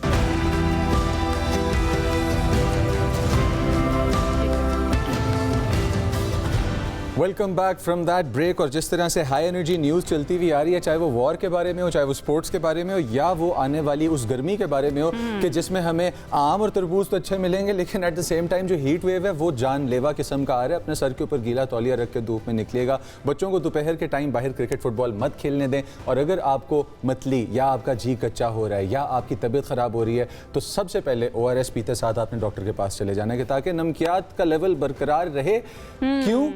क्योंकि प्रॉब्लम आपकी लाइफ के अंदर जा सकता है किस तरह से कि जिस तरह से चाइना की स्पिन लाइनअप के अंदर उनके बॉलर हैं चिंजो युए, जिनको नेपाल क्रिकेट टीम के ओपनर कौशल भरत्याल ने T20 इंटरनेशनल के अंदर 6 छक्के मार दिए हैं। यानी फ्रॉम बॉल 1 एक ओवर में from ball 1 to ball 6 6 boundaries और 6 की 6 बाय एयर भेजी गई हैं बाहर की तरफ। अच्छा, आपने जो शुरू में बात की ना कि बच्चों को बाहर क्रिकेट वगैरह फुटबॉल ना खेलने दें, गर्मी में भाई खेलने दें थोड़ी देर के लिए, तभी तो वो कुशल जैसा परफॉर्म करेंगे। और एक और चीज़ जो मुझे इससे पता चली या मैंने सोचा वो ये कि चाइना कोई तो चीज़ है जिसके अंदर चाइना पीछे है, वरना हर चीज़ के अंदर सबसे आगे चाइना ही होता है। तो चीनी भाई जो है हमारे स्पिनर हैं चंगजो योए, उनको एक ओवर में लग गए जनाब 6 छक्के। और कुशल ने न सिर्फ 43 गेंदों पर 129 रन स्कोर किए हैं बल्कि उनकी परफॉर्मेंस ओवरऑल बहुत अच्छी रही है। उनके इनिंग्स में 16 छक्के शामिल हैं टोटल। और कुशल भरतैल जो है वो T20 इंटरनेशनल मैच में एक ओवर में 6 छक्के मारने वाले छठे बैटर बन चुके हैं। इससे पहले कौन कौन से नाम है? अच्छा, भारत के अंदर युवराज सिंह हमारे सामने आए इससे पहले इसी रिकॉर्ड के अंदर के जहां उन्होंने 6 छक्के मारे। वेस्ट इंडीज के अंदर हमारे पास कैरन पोलार्ड सामने आए, नेपाल के अंदर दीपेंद्र सिंह सामने आए, सामवा से हमारे पास दरेस सामने आए और बुल्गारिया के भी एक प्लेयर हैं मनान बशीर जिन्होंने ये कारनामा सर अंजाम दिया और 6 छक्के देखे। वैसे जितना आपको एक एक्सिलरेटिंग पंप मिलता है ना आपको एड्रेनलिन का 6 छक्के देखते हुए, मुझे मजा आता था लाला की बैटिंग देखते हुए। और जब लाला ने कहा एक अदद प्यारे से इंटरव्यू में अपने लाला जिस तरह से आके जाते थे ना, वो आते थे तो हम दुआ कर रहे होते थे कि अल्लाह करे कि ना एटलीस्ट एक ओवर तो रुक जाए, क्योंकि आते साथ ही उन्होंने जो हिटिंग करना शुरू वैसे अब्दुल रज़ाक भी उनसे पीछे नहीं थे, लेकिन थोड़ा सा सेंसिबल लाला अगर हम लोग कह लें तो वो थे। अच्छा, सेंसिबिलिटी की जब आप बात करते हैं ना तो सम टाइम्स हमें एथलीट्स में तो नजर आती है, उनके सपोर्टर्स में नहीं आती। फ्रांस के दारुल-हुकूमत पेरिस के अंदर जनाब फुटबॉल इवेंट हुआ जिसके अंदर चैंपियंस लीग के फाइनल मैच के बाद दंगे फूट पड़े। फाइनल में आर्सेनल के खिलाफ जो मैच था वो था PSG का, जिसकी फतह पर जलाओ घेराव शुरू हो गया और मुजाहिरीन ने बोतल बम फेंकना शुरू कर दिए जनाब, दुकानों पर हमले कर दिए। और ये हम दिखा भी रहे हैं, वहाँ पर जो सिक्योरिटी एजेंसीज हैं उनको बुलाना पड़ा। 7 एहलकार जख्मी हुए हैं। कई मुजाहिरीन ऐसे हैं जिन्होंने कचरों के डब्बों और दीगर सामान को सड़क पर आग भी लगा दी। दर्जनों गाड़ियों को भी नुकसान पहुँचा है। अब यहाँ पर आकर ना थोड़ा सा आपको लगता है कि ना जब आपकी एनर्जीज बहुत ज़्यादा हो, सपोर्ट बहुत ज़्यादा हो, ये एक तरह से ना ऑब्सेशन भी बन जाता है, तो उसको कंट्रोल करने की ज़रूरत है। उसके लिए भी मेरे ख्याल से गवर्नमेंट को कुछ करना चाहिए। आपको लगता है कि ये इंडिविजुअल की रिस्पॉन्सिबिलिटी? यहाँ पे मैं जो क्यों सलूट करता हूँ पाकिस्तान के इदारों को कि यूजुअली हमारे इदारे जब हालात टाइट करते हैं अवाम के लिए तो अवाम कहती है भाई हम पे बहुत ज़्यादा जुल्म हो रहा है, हमारे साथ बड़े ज़्यादा मसले हो रहे हैं, लेकिन डिसिप्लिन मेंटेन करने के लिए आपको स्ट्रिक्ट हैंड रखना पड़ता है। अगर आप आज़ादी ज़रूरत से ज़्यादा दे देंगे तो ये आप देख सकते हैं सामने कि जो हालात हो रहे हैं। मैं डिसएग्री करती हूँ। मुझे लगता है कि आपको थोड़ी लिबर्टी भी देनी चाहिए। इस तरह से सब कुछ पकड़ के रखेंगे तो समटाइम्स रस्सी जो है ना वो टूट भी जाती है। ओके जी, आगे बढ़ते हैं। जनूबी कोरिया का दारुल हुकूमत है यहाँ पर एक अनोखा फैशन शो मुनक्किद हुआ है और उसके अंदर हुआ ये है जिससे मैं हमेशा डरती हूँ और कि इंसानों की नौकरियाँ जो हैं वो चली जाएंगी। और इंसानों की नौकरियाँ आप देख लें, मॉडल्स बेचारे जिन्होंने यहाँ पर आना था, आकर कपड़ों को शोकेस करना था। मॉडल्स को छोड़ें, क्या डिस्टोपिया नजर आ रहा है हमारे स्क्रीन्स के ऊपर। This is so scary. I liked ramp walks better when humans did it. अच्छा, अब इस इवेंट को सियोल के जो फिजिकल AI फैशन का नाम दिया जा रहा है, आप रोबोट्स को देख रहे हैं कि इन रोबोट्स ने कपड़ों की नुमाइश जो इन्होंने फैशन का नया पार्ट प्ले कर रहे हैं, अपने साथ ना ह्यूमंस को भी लेकर आ रहे हैं। ह्यूमंस को भी लेके आ रहे हैं। वैसे ऐसा लग रहा है कि छोटे छोटे बच्चों के साथ आ रही है। बट अगेन अगर ये सिर्फ एंटरटेनमेंट के लिए है तो ठीक है, लेकिन एक वक्त ऐसा ना आ जाए, खुदा ना खासा, अल्लाह करे कि हमारा कंट्रोल, इंसानियत का कंट्रोल ऐसा रहे कि ये आकर ना हमारे ऊपर हुक्मरानी ना शुरू कर दें डिस्टोपियास के अंदर या फिर साई-फाई फिल्म्स के अंदर जो हमने देखा है। ओके जी, अब क्योंकि हम जॉब्स की बात करें, जॉब्स की जाने की बात करें, तो जॉब्स लेनी कैसे है उसके लिए एक बहुत अच्छा प्लेटफॉर्म है जिसे दुनिया समझती है या कहती है लिंक्डइन। ये बहुत बड़ा प्रोफेशनल नेटवर्क बन चुका है जहां पर अब एक अंदाजे के मुताबिक 1 अरब से ज़ायद सार्फिन मौजूद हैं और एक तहकीक ये बताती है कि तकरीबन 40% B2B लीड्स जो हैं वो सिर्फ लिंक्डइन से ही जनरेट होती हैं। 40% लीड्स का जनरेट होना, 40%। आपको पता है लीड्स जनरेट करने के लिए लोग कितने पैसे लगाते हैं मार्केटिंग के ऊपर? आपको हजारों लिंक्स वाली एक्सेल शीट्स लेके आनी डॉलर्स पड़ती हैं, खर्च करने कॉन्टैक्ट्स पड़ते आपको हैं। फेच करने पड़ते हैं, डॉलर्स लगाने पड़ते हैं। अच्छा, इसका ये मतलब है आयशा कि LinkedIn is like Facebook but for business and contacts, right? अच्छा, लोगों ने वैसे इसको ना फेसबुक की तरह बना लिया, बट इट्स नॉट फेसबुक। आप इसको वैसे इस्तेमाल भी नहीं कर सकते। अब जी। हमें पता चला कि इसका बड़ा स्पेसिफिक तरीका है। ऑनेस्टली मुझे जी। भी नहीं पता कि किस तरह से नेटवर्किंग करनी चाहिए लिंक्डइन के ऊपर। ऑल्दो मेरी जॉब सिक्योर है यहाँ पर, लेकिन आपको पता होना चाहिए ना, यू नेवर नो फ्यूचर के अंदर क्या लिखा हुआ है। अब एक्सपर्ट्स ये बताते हैं मुजम्मिल साहब कि इसके कुछ मखसूस तरीके हैं। अच्छा, अब वो मखसूस स्कीम्स हैं? स्कीम्स कह लें, तरीके कह लें, कैसे आपने पोस्टिंग करनी है, कैसे आपने डीएम्स भेजने हैं जितने भी लोग वहाँ पर मौजूद होते हैं जो कि हाई पोस्ट के ऊपर मौजूद होते हैं, कैसे आपने बिजनेस ग्रोथ करनी है, पर्सनल ब्रांडिंग कैसे करनी है, ये सब चीज़ें कैसे हो सकती है, इसके लिए हमारे साथ एक एक्सपर्ट मौजूद। जी, हमारे साथ हमाद सिद्दीकी साहब मौजूद हैं जो कि गुरु हैं इन तमाम स्कीम्स के जिसके बारे में हम बात कर रहे थे। तो सबसे पहले तो उनको वेलकम करते हैं और साथ ही अपने सवाल की तरफ जाते हैं कि आमतौर पर सीवी अपलोड करने वाला एक प्लेटफॉर्म समझा जाता है लिंक्डइन को। लिंक्डइन की जो असल ताकत है, इस नेटवर्किंग टूल को किस तरह सही तरीके से इस्तेमाल किया जा सकता है? बहुत ज़बरदस्त सवाल है ये। और जब मैंने 2018 में पाकिस्तान में लिंक्डइन पे बातचीत शुरू की थी तो उस वक्त एक्चुअली लिंक्डइन एक जॉब सर्च प्लेटफॉर्म के तौर पे ही इस्तेमाल किया जाता था दुनिया भर में। लेकिन उसमें कंप्लीट ट्रांसफॉर्मेशन हुई और 2020 से लेके अब तक लिंक्डइन को one of the best B2B platform के तौर पे तस्वीर किया जाता है। और उसकी वजह यह है कि वहाँ पे जो लोग जिसके मेंबर्स हैं, 1.2 बिलियन से ज्यादा कम्युनिटी है, उसमें से बहुत सारे लोग डिसीजन मेकर्स हैं। वो लोग या तो सर्विसेज खरीदते हैं या फिर डायरेक्टली अपने लिए या अपनी कंपनीज के लिए। तो अगर आप गौर करें कि फाइवर या अपवर्क के ऊपर बहुत सारे हमारे फ्रीलांसर्स काम करते हैं, बिजनेस के तौर पे इसको यूज करते हैं, उस पर टोटली मिला के तकरीबन 1.23 मिलियन के करीब यूजर है। और लिंक्डइन पे 1.2 बिलियन से बिलियन से ज्यादा यूजर है दुनिया भर के अंदर। तो एज अ टूल अगर आप देखें तो उसकी आउटरीच या उसकी जो कम्युनिटी है वो बहुत बड़ी है। That's point number 1।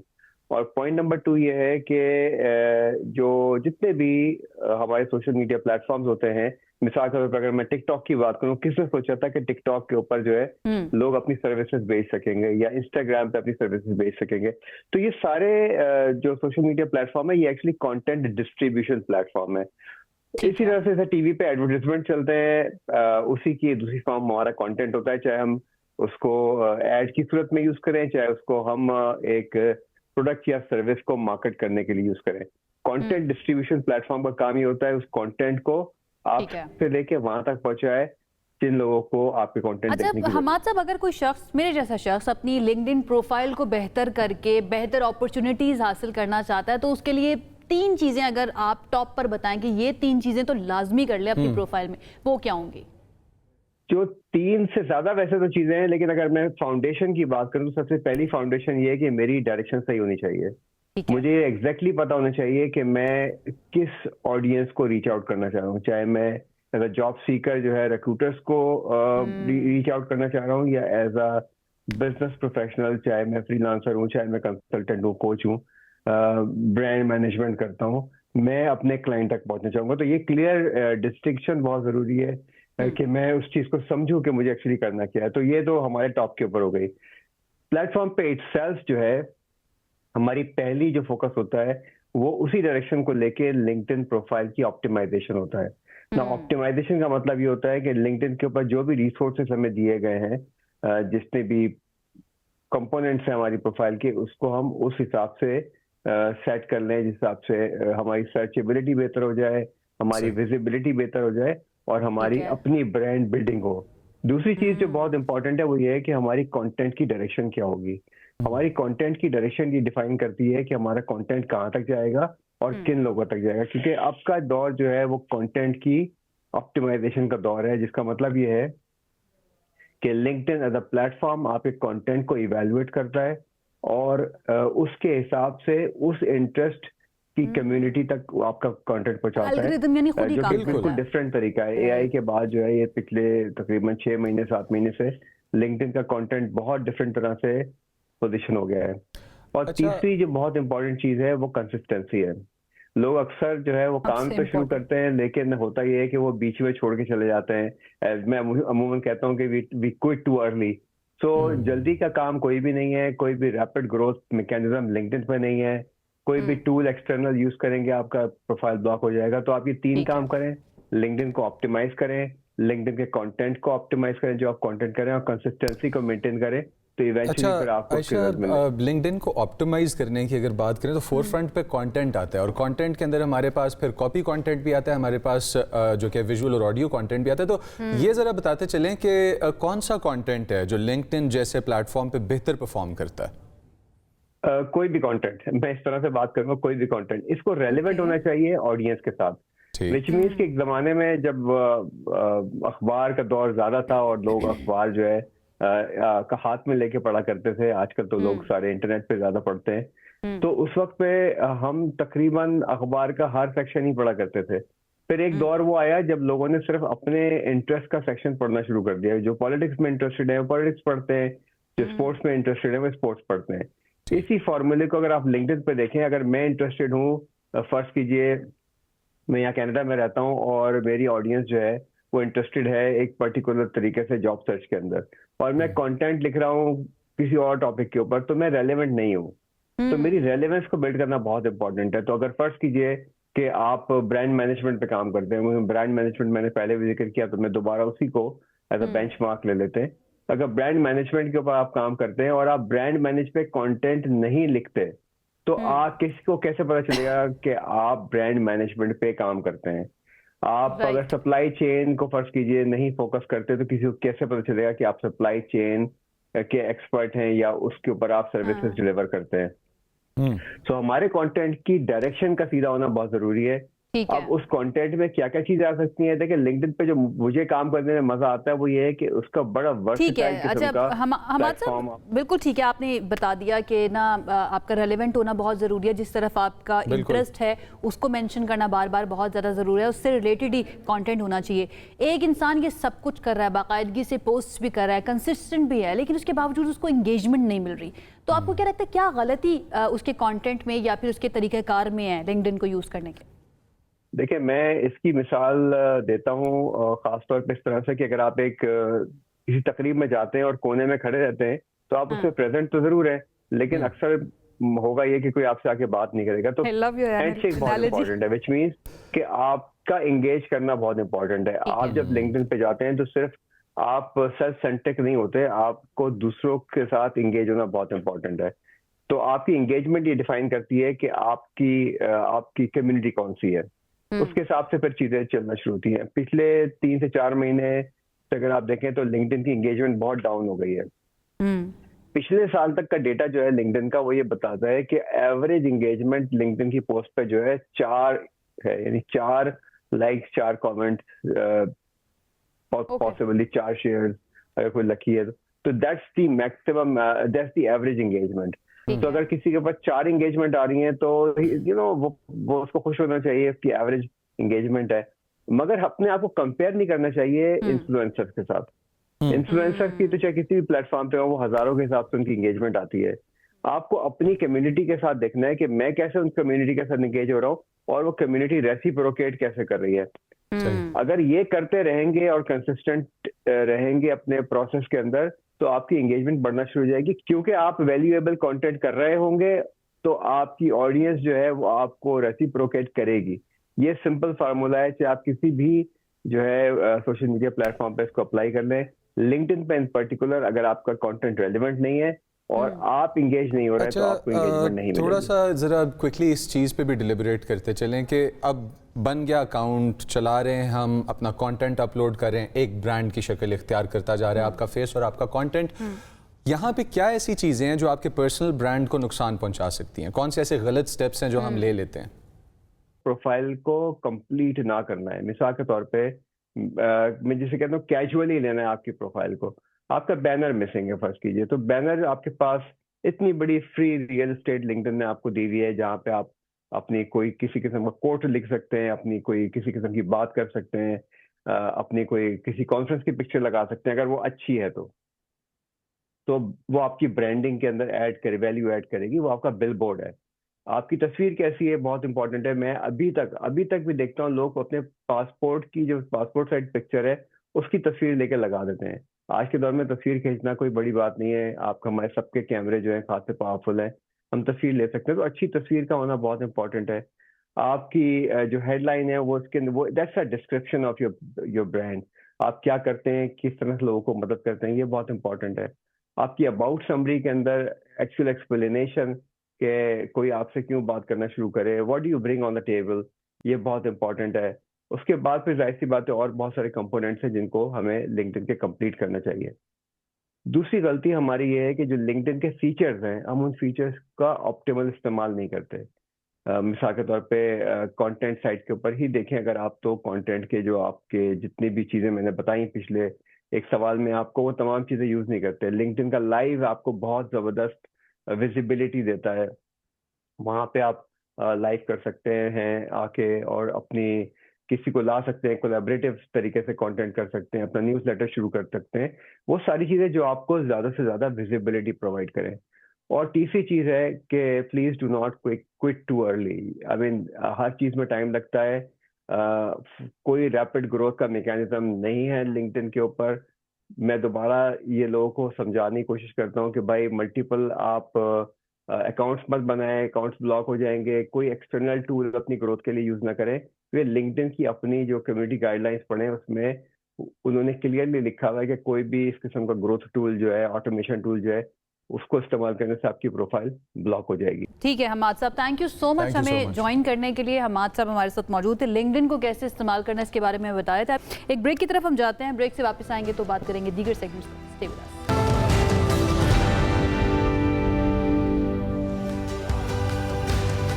ब्रेक के बाद आपको खुश आमदीद कहते हैं जनाब। अब वक्त आ चुका है बच्चों की छुट्टियों के बारे में बात करने का, कि गर्मी की छुट्टियां जब होती थी ना तो हम तो हो जाते थे बहुत ही ज़्यादा खुश। मेरे ख्याल से पहले 1 या 2 हफ्ते के अंदर मैं अपने गर्मियों का, छुट्टियों का जो काम होता है ना वो सारा करके फारिग हो जाती थी। उसके बाद आखिर में आगे जब 9th-10th में आए ना तो एक नई चीज़ शुरू हुई। बहुत जिम्मेदार स्टूडेंट मुझे सुनाई दे रही हैं आयशा। हाँ, मैं कहती मेरे सर पे जिम्मेदारी में कहती हूँ उतार के ना बस ख़त्म कर दो। ये बचपन से एक आदत है, मैं लास्ट मोमेंट तक इंतज़ार नहीं करती।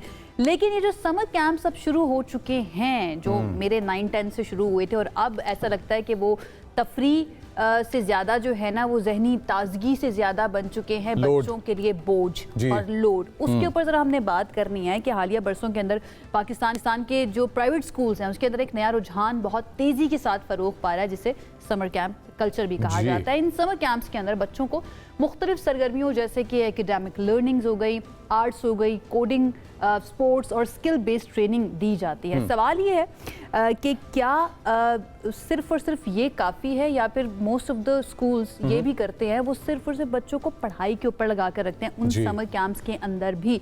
तो क्या इससे मकसद तो नहीं फौत हो जाता है मकसद फौत हो या ना हो, मैं स्कूल्स को रिकमेंड ये करना चाहूँगा कि प्लीज़ जो वो ट्रेडिशनल आपके 8 क्लासेस होती हैं, एक 20 मिनट की ब्रेक होती है और स्पेसिफिक सब्जेक्ट्स 5 कंपलसरी 3 ऑप्शनल होते हैं, मत फंसा के रखें। समर कैंप्स अगर करवाने ही हैं तो बच्चों को एक बड़ा कलरफुल, रिफ्रेशिंग, रिजुविनेटिंग एक्सपीरियंस करवाएं।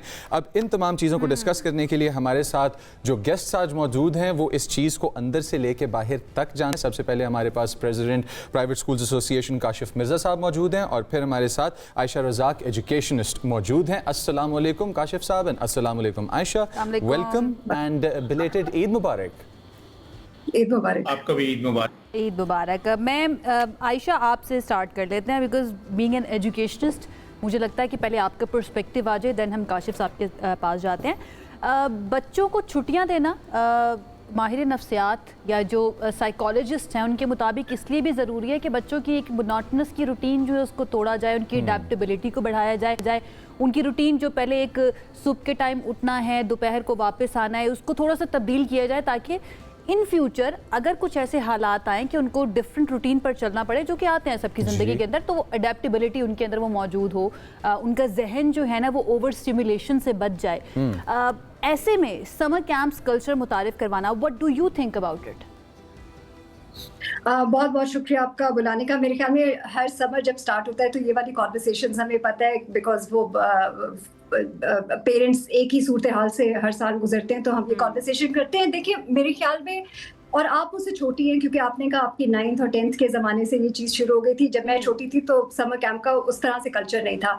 और आपको पता है कि पूरा साल बच्चे मेहनत करते हैं, खासतौर पे अब वो जितना कम्पिटिटिव आपकी इन्वायरमेंट बन गई है, स्कूलों के बाद एडमिशन्स के लिए बच्चे वो बहुत अर्ली तैयारियां शुरू कर देते हैं कॉलेज जाने के लिए भी, या अपने एग्जाम्स के अंदर अच्छे नंबर लेने के लिए। आई थिंक वो इतना बोझ और इतना प्रेशर होता है थ्रू द ईयर कि जब छुट्टियां आती हैं आपके पास तो आप थोड़ा सा, ये ज़रूरी है कि बच्चों को आप थोड़ा डाउन टाइम दें, थोड़ा सा जो उनकी इतनी स्ट्रक्चर्ड दिन गुजरता है कि स्कूल गए, स्कूल के बाद ट्यूशन के लिए गए, उसके बाद अगर कोई और फॉर्म ऑफ एक्टिविटी है, कोई स्पोर्ट्स क्लब है, कोई इस तरह की चीज़ें हैं, वो सारा स्ट्रक्चर्ड जो काम है उससे थोड़ी सी देर के लिए आप उनको छुट्टी दें।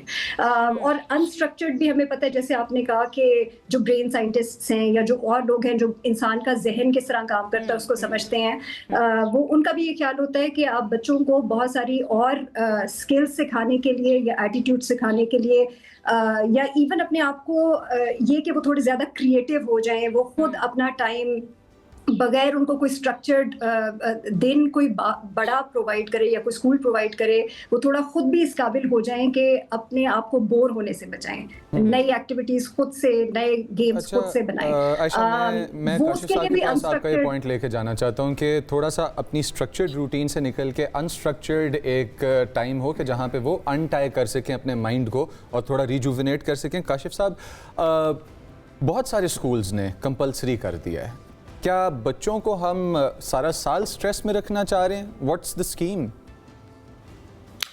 पहली तो बात ये है जी कि पाकिस्तान का जो एजुकेशन सिस्टम है उसने बच्चों को तो स्ट्रेस से मुझे लगता है पिछले 8-10 सालों से बिल्कुल निकाल दिया। और अभी आप ही के प्रोग्राम में भी लास्ट 3-4 एपिसोड जो गुजरे थे उसमें ये डिस्कशन बड़ी बेहतरीन तरीके से आपने भी इसको हाईलाइट किया था।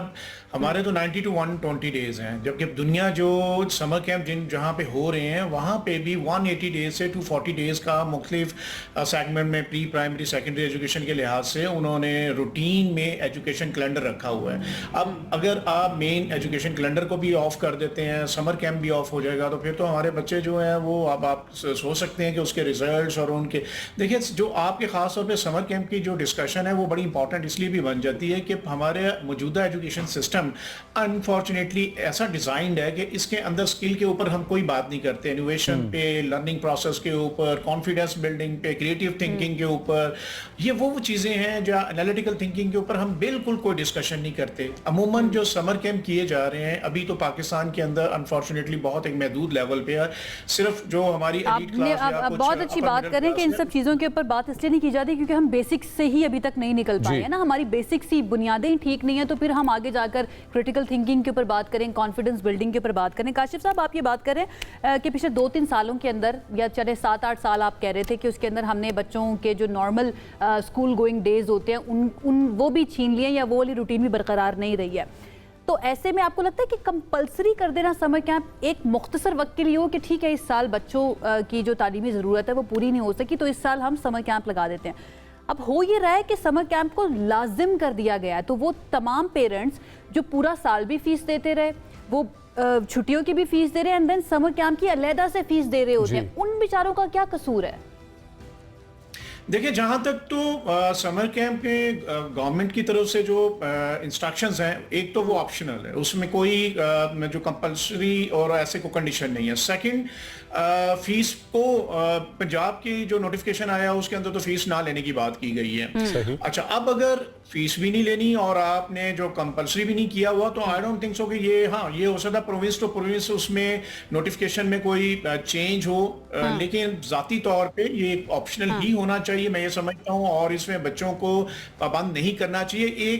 एक और इसमें बड़ा इंपॉर्टेंट एलिमेंट है समर कैंप में, एक और बड़ा जो डिस्क्रिमिनेशन बरता जाता है वो ये है कि हमारा वो बच्चा जो तो अफोर्ड कर सकता है उसके लिए तो एक अपॉर्चुनिटी है, लेकिन वो बच्चा जो अफोर्ड ही नहीं कर सकता तो ये उसके लिए भी एक बहुत ही ये अनजस्ट होगा कि उस बच्चे को वो मौका ना मिले। तो अमूमन जो स्कूल का चार्ज करते हैं, अव्वल तो मैं ये समझता हूँ कि वो इंतहाई अफोर्डेबल होना चाहिए, और या फिर अगर आप उसकी फी चार्ज कर चुके हैं तो इसमें बिल्कुल से डिबेट काशिफ साहब, आप प्राइवेट स्कूल एसोसिएशन के सदर के तौर पर क्या आपके मैंडेट के अंदर ये वाली चीज़ आती है कि आप पूरे पाकिस्तान के जो प्राइवेट स्कूल्स हैं उनके फीस स्ट्रक्चर को देख सकें? आपके मैंडेट के अंदर क्या ये वाली चीज़ें आती हैं कि बच्चों की क्रिटिकल थिंकिंग के ऊपर काम हो रहा है या नहीं हो रहा है इन स्कूल्स के अंदर, कॉन्फिडेंस बिल्डिंग के ऊपर काम हो रहा है या नहीं हो रहा, इसके ऊपर बात कर सकें या नहीं?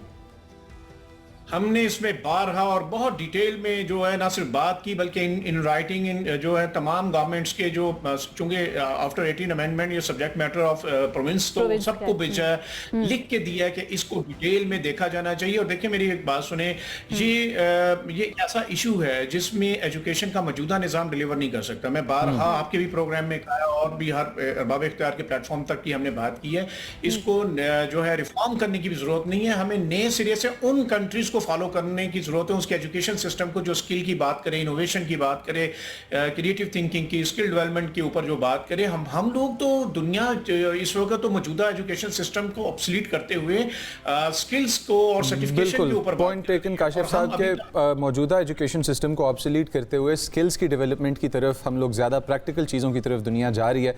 इसी पॉइंट को लेकर मैं आयशा के पास जाना चाहता हूँ for the next question. Ayesha, best model for summer camps, अब सिंस हमारे पास ऑलरेडी दिन कम होते हैं पूरे साल में बच्चों के लिए, तो नेसेसिटी काशिफ साहब ने बताइए कि है समर कैंप्स की।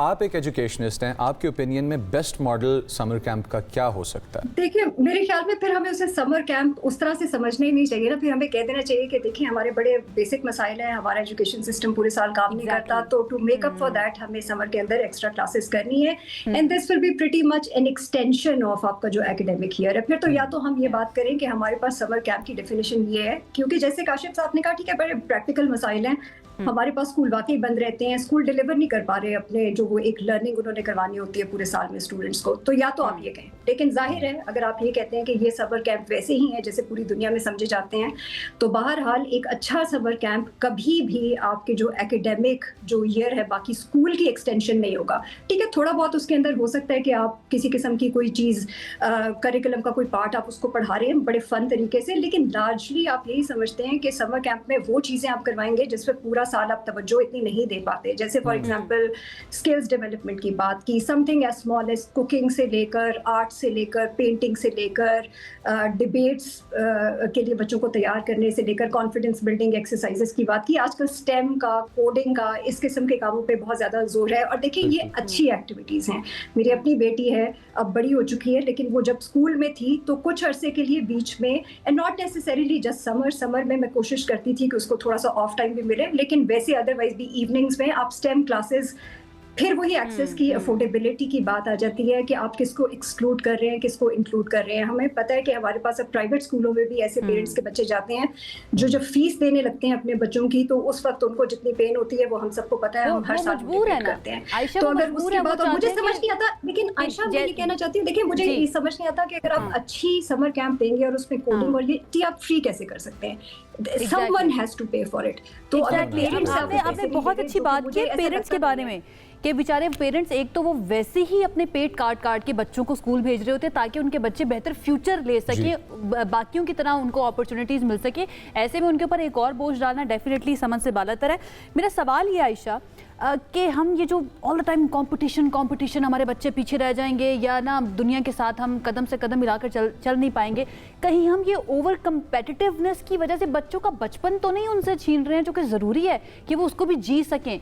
ये डिसअपेयर तो नहीं करते जा रहे हैं हम अपने बच्चों का राइट जो है उनसे कि उनको खेलने के लिए भी वक्त चाहिए, उनको अपने पेरेंट्स के साथ गुजारने के लिए भी वक्त चाहिए, उनको थोड़ी बहुत इस तरह की एक्टिविटीज़ के लिए भी वक्त चाहिए जो कि उनको रिलैक्स कर सके। आपका क्या ख्याल है आयशा?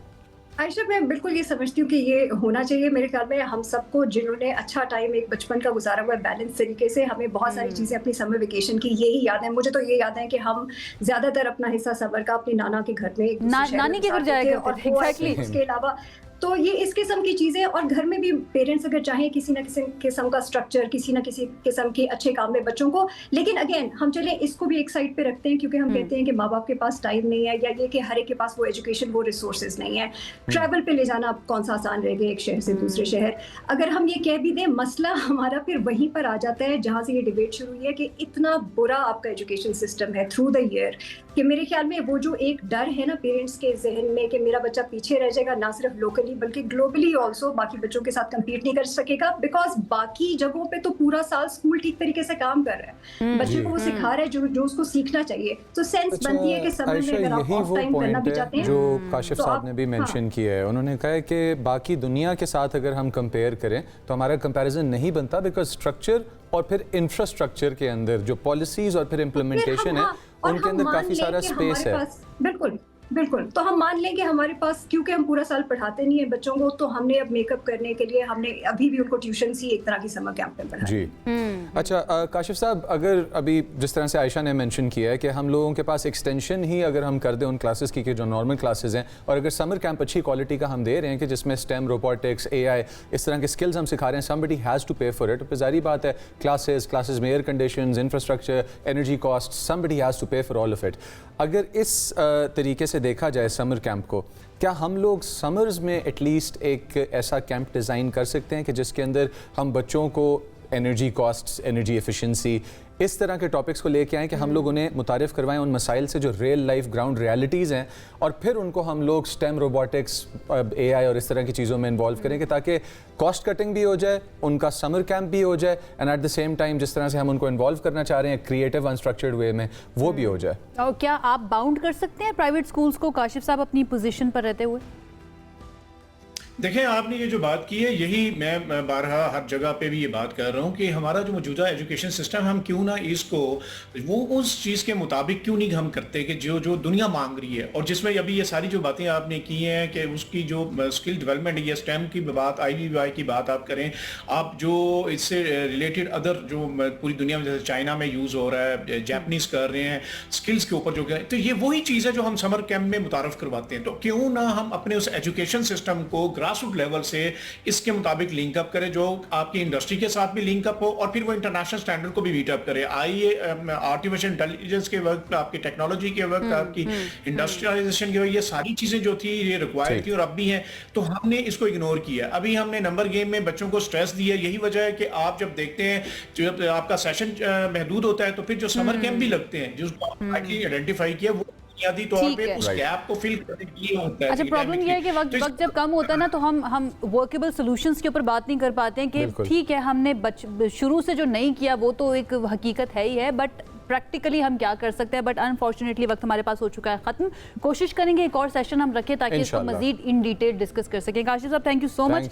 आयशा, बहुत शुक्रिया, बहुत अच्छे पॉइंट्स आप दोनों की तरफ से रेज किए गए हैं इस अहम के ऊपर कि समर कैंप्स होना, अगर आप चंद बच्चों के लिए उसको रखेंगे तो फिर ये ज्यादती हो जाएगी बाकी उन बच्चों के साथ जो पढ़ाई में तो शायद बराबर ही हैं, लेकिन क्योंकि उनके पेरेंट्स सपोर्ट नहीं कर पाते तो उसकी वजह से उनको वो अपॉर्चुनिटी नहीं मिलेगी या वो स्किल्स नहीं लर्न कर पाएंगे जो बच्चे स्कूल्स के अंदर लर्न कर, समर कैंप्स के अंदर लर्न कर रहे होते हैं। एक ब्रेक की तरफ हम जाते हैं, ब्रेक से वापस आएंगे तो बात करेंगे दीगर सेगमेंट्स पर। स्टे विद अस।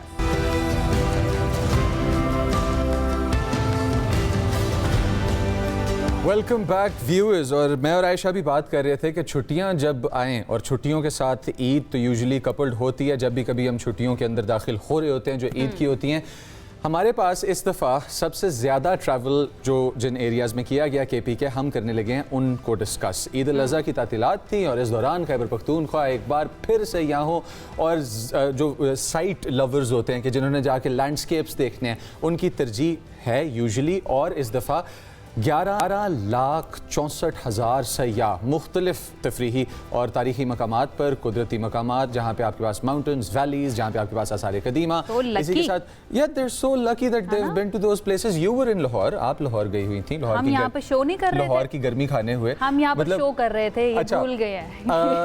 अब हमारे पास गलियात के अंदर और कुमराट वैली के अंदर, नारायण चित्राल के अंदर हमारे पास और भी कई ऐसे मकामात हैं जहाँ पे जम अजला भी हैं हमारे पास। यहाँ पे जाते तो हैं जो सयाह हैं, लेकिन यहाँ पे एक बहुत बड़ा प्रॉब्लम है जो मैं बताना चाहता हूँ, वो है कचरे का और उस जगह को ख़राब कर देने का कि जिस तरह से सयाह पहुँचते हैं। एट द सेम टाइम एक और प्रॉब्लम भी हमारे पास खैबर पख्तूनख्वा में सामने आया, वो ये है कि गोश्त इतना खा लिया गया इन एरियाज़ के अंदर कि तबीयत ख़राब हो गई। तकरीबन 8,000+ केसेस हॉस्पिटल्स के अंदर ये तो होना ही था, ये तो होना ही था। मैंने आपको पता ना, ईद से पहले भी, ईद पर भी कहा था कि भाई जितना मर्जी हम बता दें, जितना मर्जी डॉक्टर्स के साथ डिस्कस कर लें, चलें। मीट अगर सामने है, कुर्बानी का गोश्त सामने है तो डेफिनेटली उसको खाएंगे। ये हमारे साथ इस वक्त मौजूद है DG KP culture and tourism authority Shahid Khan साहब। उनकी तरफ जाते हैं और उनसे जानते हैं कि इस मरतबा कैसे इंतजामात थे, सयाहों का फीडबैक कैसा रहा और क्या कोई ऐसे नए स्पॉट्स हैं जो एक्सप्लोर किए या फिर सयाहों की बड़ी तादाद वहाँ पर पहुँची या नहीं। शाहिद खान साहब अस्सलाम वालेकुम, गुज़श्ता ईद मुबारक, कैसे हैं आप?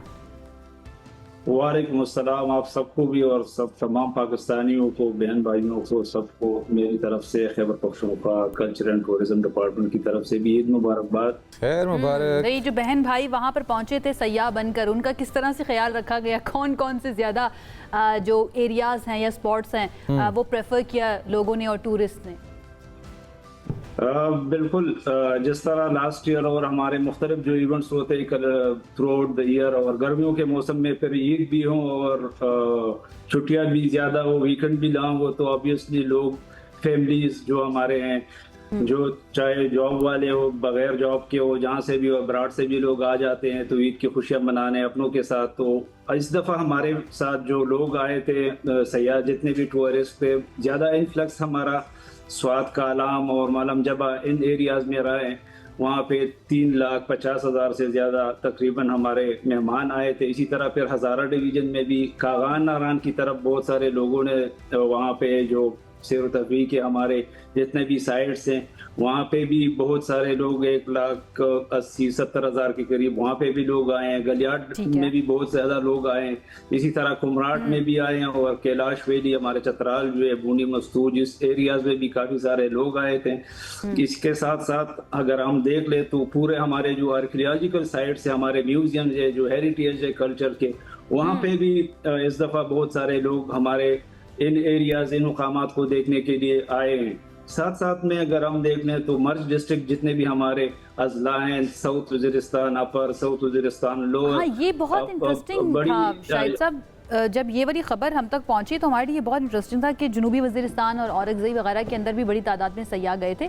तो उसके बारे में बताइएगा, वहाँ पर ऐसे कौन कौन से स्पॉट्स मौजूद हैं जो सयाहों की तवज्जो का मरकज़ रहे इस मरतबा? ऑल्दो बहुत ज़्यादा स्पेकुलेशंस भी मौजूद होती हैं ना। बिल्कुल, आपकी बात बिल्कुल ठीक है कि वहाँ पे अगर आप देखते तो अपर वजीरिस्तान में इस दफ़ा हमारे पास रिकॉर्डेड जो हमारे टूरिस्ट थे, मेन जो साउथ वजीरिस्तान अपर के थे और साथ में लोअर से भी लोग गए थे, और एडजेसेंट डिस्ट्रिक्ट डी खान इनसे भी लोग आए थे। तो वहाँ पे हमारे जितने भी कुदरती खूबसूरती जो वहाँ पे पड़ी हुए वो अभी काफ़ी अनएक्सप्लोर्ड है। तो इस दफ़ा हमने कोशिश की कि उसको भी हम एक्सप्लोर कर सके और लोगों को आपकी तवासुत से दिखा भी सके, क्योंकि हमारे जितने भी मर्ज डिस्ट्रिक्ट से उसके लोग बहुत ज़्यादा इस दफ़ा स्पेशली इस ईद में बहुत सारे, औरंगजेब में अगर आप देख ले, खुरम में देख ले, साथ में हम बाजाउल में भी देख ले, तो बहुत सारे लोग अपने जितने भी वहाँ के टूरिस्ट पॉइंट्स और स्पॉट्स जो है उस पर गए हैं, उन्होंने अपनी ईद की खुशियाँ वहाँ पे मनाई हैं। अच्छा शाहिद साहब, पिछले सीजन्स के मुकाबले अगर हम लोग कंपैरिजन करें तो ये ज़्यादा रश था या ये यूजुअल नंबर्स थे जो होते हैं? नहीं सर, इस दफा डबल था। लास्ट ईयर हमारे पास कोई 0.6 मिलियन, मतलब 6 लाख के प्लस लोग आए थे। इस दफा हमारे पास 11 लाख से ऊपर 12 लाख तक पहुंच गए हैं सर। तो इस दफा इन्फ्लक्स बहुत ज्यादा था। एक तो छुट्टियां भी काफी ज्यादा थी, और साथ में चूंकि सीजन भी इस तरह है कि गर्मी का है, और इस दफा खैबर पख्तूनख्वा गवर्नमेंट ने, चीफ मिनिस्टर साहब ने, चीफ सेक्रेटरी साहब ने और हमारे सेक्रेटरी सियाहत के जो टूरिज्म के सादत हसन साहब, उन्होंने स्पेशल डायरेक्शन दी थी तमाम अथॉरिटीज जितने भी हमारे हैं उनको, और डीजी सीटीए को, और साथ साथ में जो हमारे डिस्ट्रिक्ट एडमिनिस्ट्रेशन है, हमारी जितनी भी मुजम्मिल, क्योंकि इस मरतबा हम सोच रहे थे कि शायद कम लोग जाएंगे, महंगाई की, फ्यूल प्राइसेस, महंगाई की वजह से, और गवर्नमेंट ने जिस तरह से ना सब कुछ कंट्रोल करने की इस वक्त कोशिश की जा रही है ताकि एनर्जी क्राइसिस पर थोड़ा सा कंट्रोल किया जा सके, उनको मैनेज किया जा सके। अच्छा, हम सब जानते हैं शाहिद साहब कि हमारे जो नॉर्दर्न एरियाज़ हैं, केपी वाली पूरी साइड हो गई या फिर बलूचिस्तान पे इवन हो गया, वहाँ पर ऐसी बहुत सी अनएक्सप्लोर्ड साइट्स मौजूद हैं, बहुत ही नेचुरल ब्यूटी मौजूद है। उसको मज़ीद इन्हांस करने के लिए क्या कोई ऐसा प्लान बनाया गया है गवर्नमेंट की तरफ से कि इसको ज़्यादा से ज़्यादा इसको कैंपेन किया जाए, मार्केट किया जाए? क्योंकि जो भी कंट्रीज़ हैं जो टूरिज़्म के ऊपर चलती हैं, जिनकी इकोनॉमी टूरिज़्म के बेस करती है, वो बहुत ज़्यादा मार्केट करती हैं इस तरह के एरियाज़ को। हमारे सामने स्विट्ज़रलैंड की मिसाल मौजूद है, हमारे सामने और बहुत सारी कंट्रीज़ हैं, बाली की मिसाल मौजूद है, इंडोनेशिया की। क्या गवर्नमेंट का कोई प्लान है ऐसा इस तरह से इसको मार्केट करने का? ये बड़ा अच्छा आपने क्वेश्चन किया है, और मैं आपके इंफॉर्मेशन और तमाम जितने भी हमारे सुनने वाले हैं उसके इंफॉर्मेशन के लिए बताता चलूँ कि खैबर पख्तूनख्वा गवर्नमेंट ने इंटीग्रेटेड टूरिज्म जोन्स, ऐसे एरियाज जो जिस तरह आपने बात की अनएक्सप्लोर्ड हैं, वो हमें चाहे किसी की तरफ से भी एक ऐसी इंफॉर्मेशन आ जाए या हमारे अपने डिपार्टमेंट की तरफ से हमने टीमें भिजवाई हुई होती है, और जो हमारे इंस्टीट्यूशनल मेमोरी जिन हमारे प्रोफेशनल के पास होती है उनसे हम ऐसे साइट्स को एक्सप्लोर करा दे। अभी हमारे पास अभी भी तकरीबन 5 एक साइट इस तरह हैं कि उसको हम अभी इंशाल्लाह next in a couple of years हम कह सकते हैं या विद इन अ ईयर और 2 उसको हम तमाम टूरिस्ट, जिस तरह हमारे टंडियानी का एक जोन बना हुआ है उसी तरह का पीपीपी मोड पे हम जा रहे हैं, और गनोल मानसेरा में हमने एक आइडेंटिफाई किया हुआ, इसी तरह स्वात एरिया में हमने मानक्याल किया हुआ है, चतराल में हमने मडकश। एक सजेशन है मेरा शाहिद साहब कि यहाँ के लिए ना ब्रांड एम्बेसडर्स जरूर हायर कीजिएगा, क्योंकि ब्रांड एम्बेसडर्स जो है ना वो ज्यादा बेहतर तरीके से लोग उनको देखते भी हैं और वो ज्यादा बेहतर मार्केट कर सकते हैं इस तरह की प्लेसेस को। बड़ी कंट्रीज में इसी तरह की मिसालें हमें मिलती हैं। But thank you so much, Shahid Khan साहब हमारे साथ मौजूद थे और अच्छी खबर लेकर आए थे कि इस मरतबा टूरिस्ट जो है ना ऑलमोस्ट डबल पहुंचे हैं यहाँ पर, डबल में पहुंचे हैं। इसी के साथ और इस अच्छे मैसेज के साथ कि अगर ज़िंदगी में कुछ नेगेटिव हो रहा है तो पॉजिटिव भी होगा, और जिस तरह से आज के शो की ओपनिंग में आपको बताया कि यूनिडायरेक्शनल है, टाइम एक तरफ बढ़ता चला जाता है, अच्छी और बुरी दोनों बातें ये हैं वक्त की कि ये गुजर जाता है। आयशा यूसुफ और मुज़म्मिल अली खान को इजाज़त दीजिए, सेम टाइम सेम चैनल पर होती है मुलाकात। अल्लाह हाफ़िज़।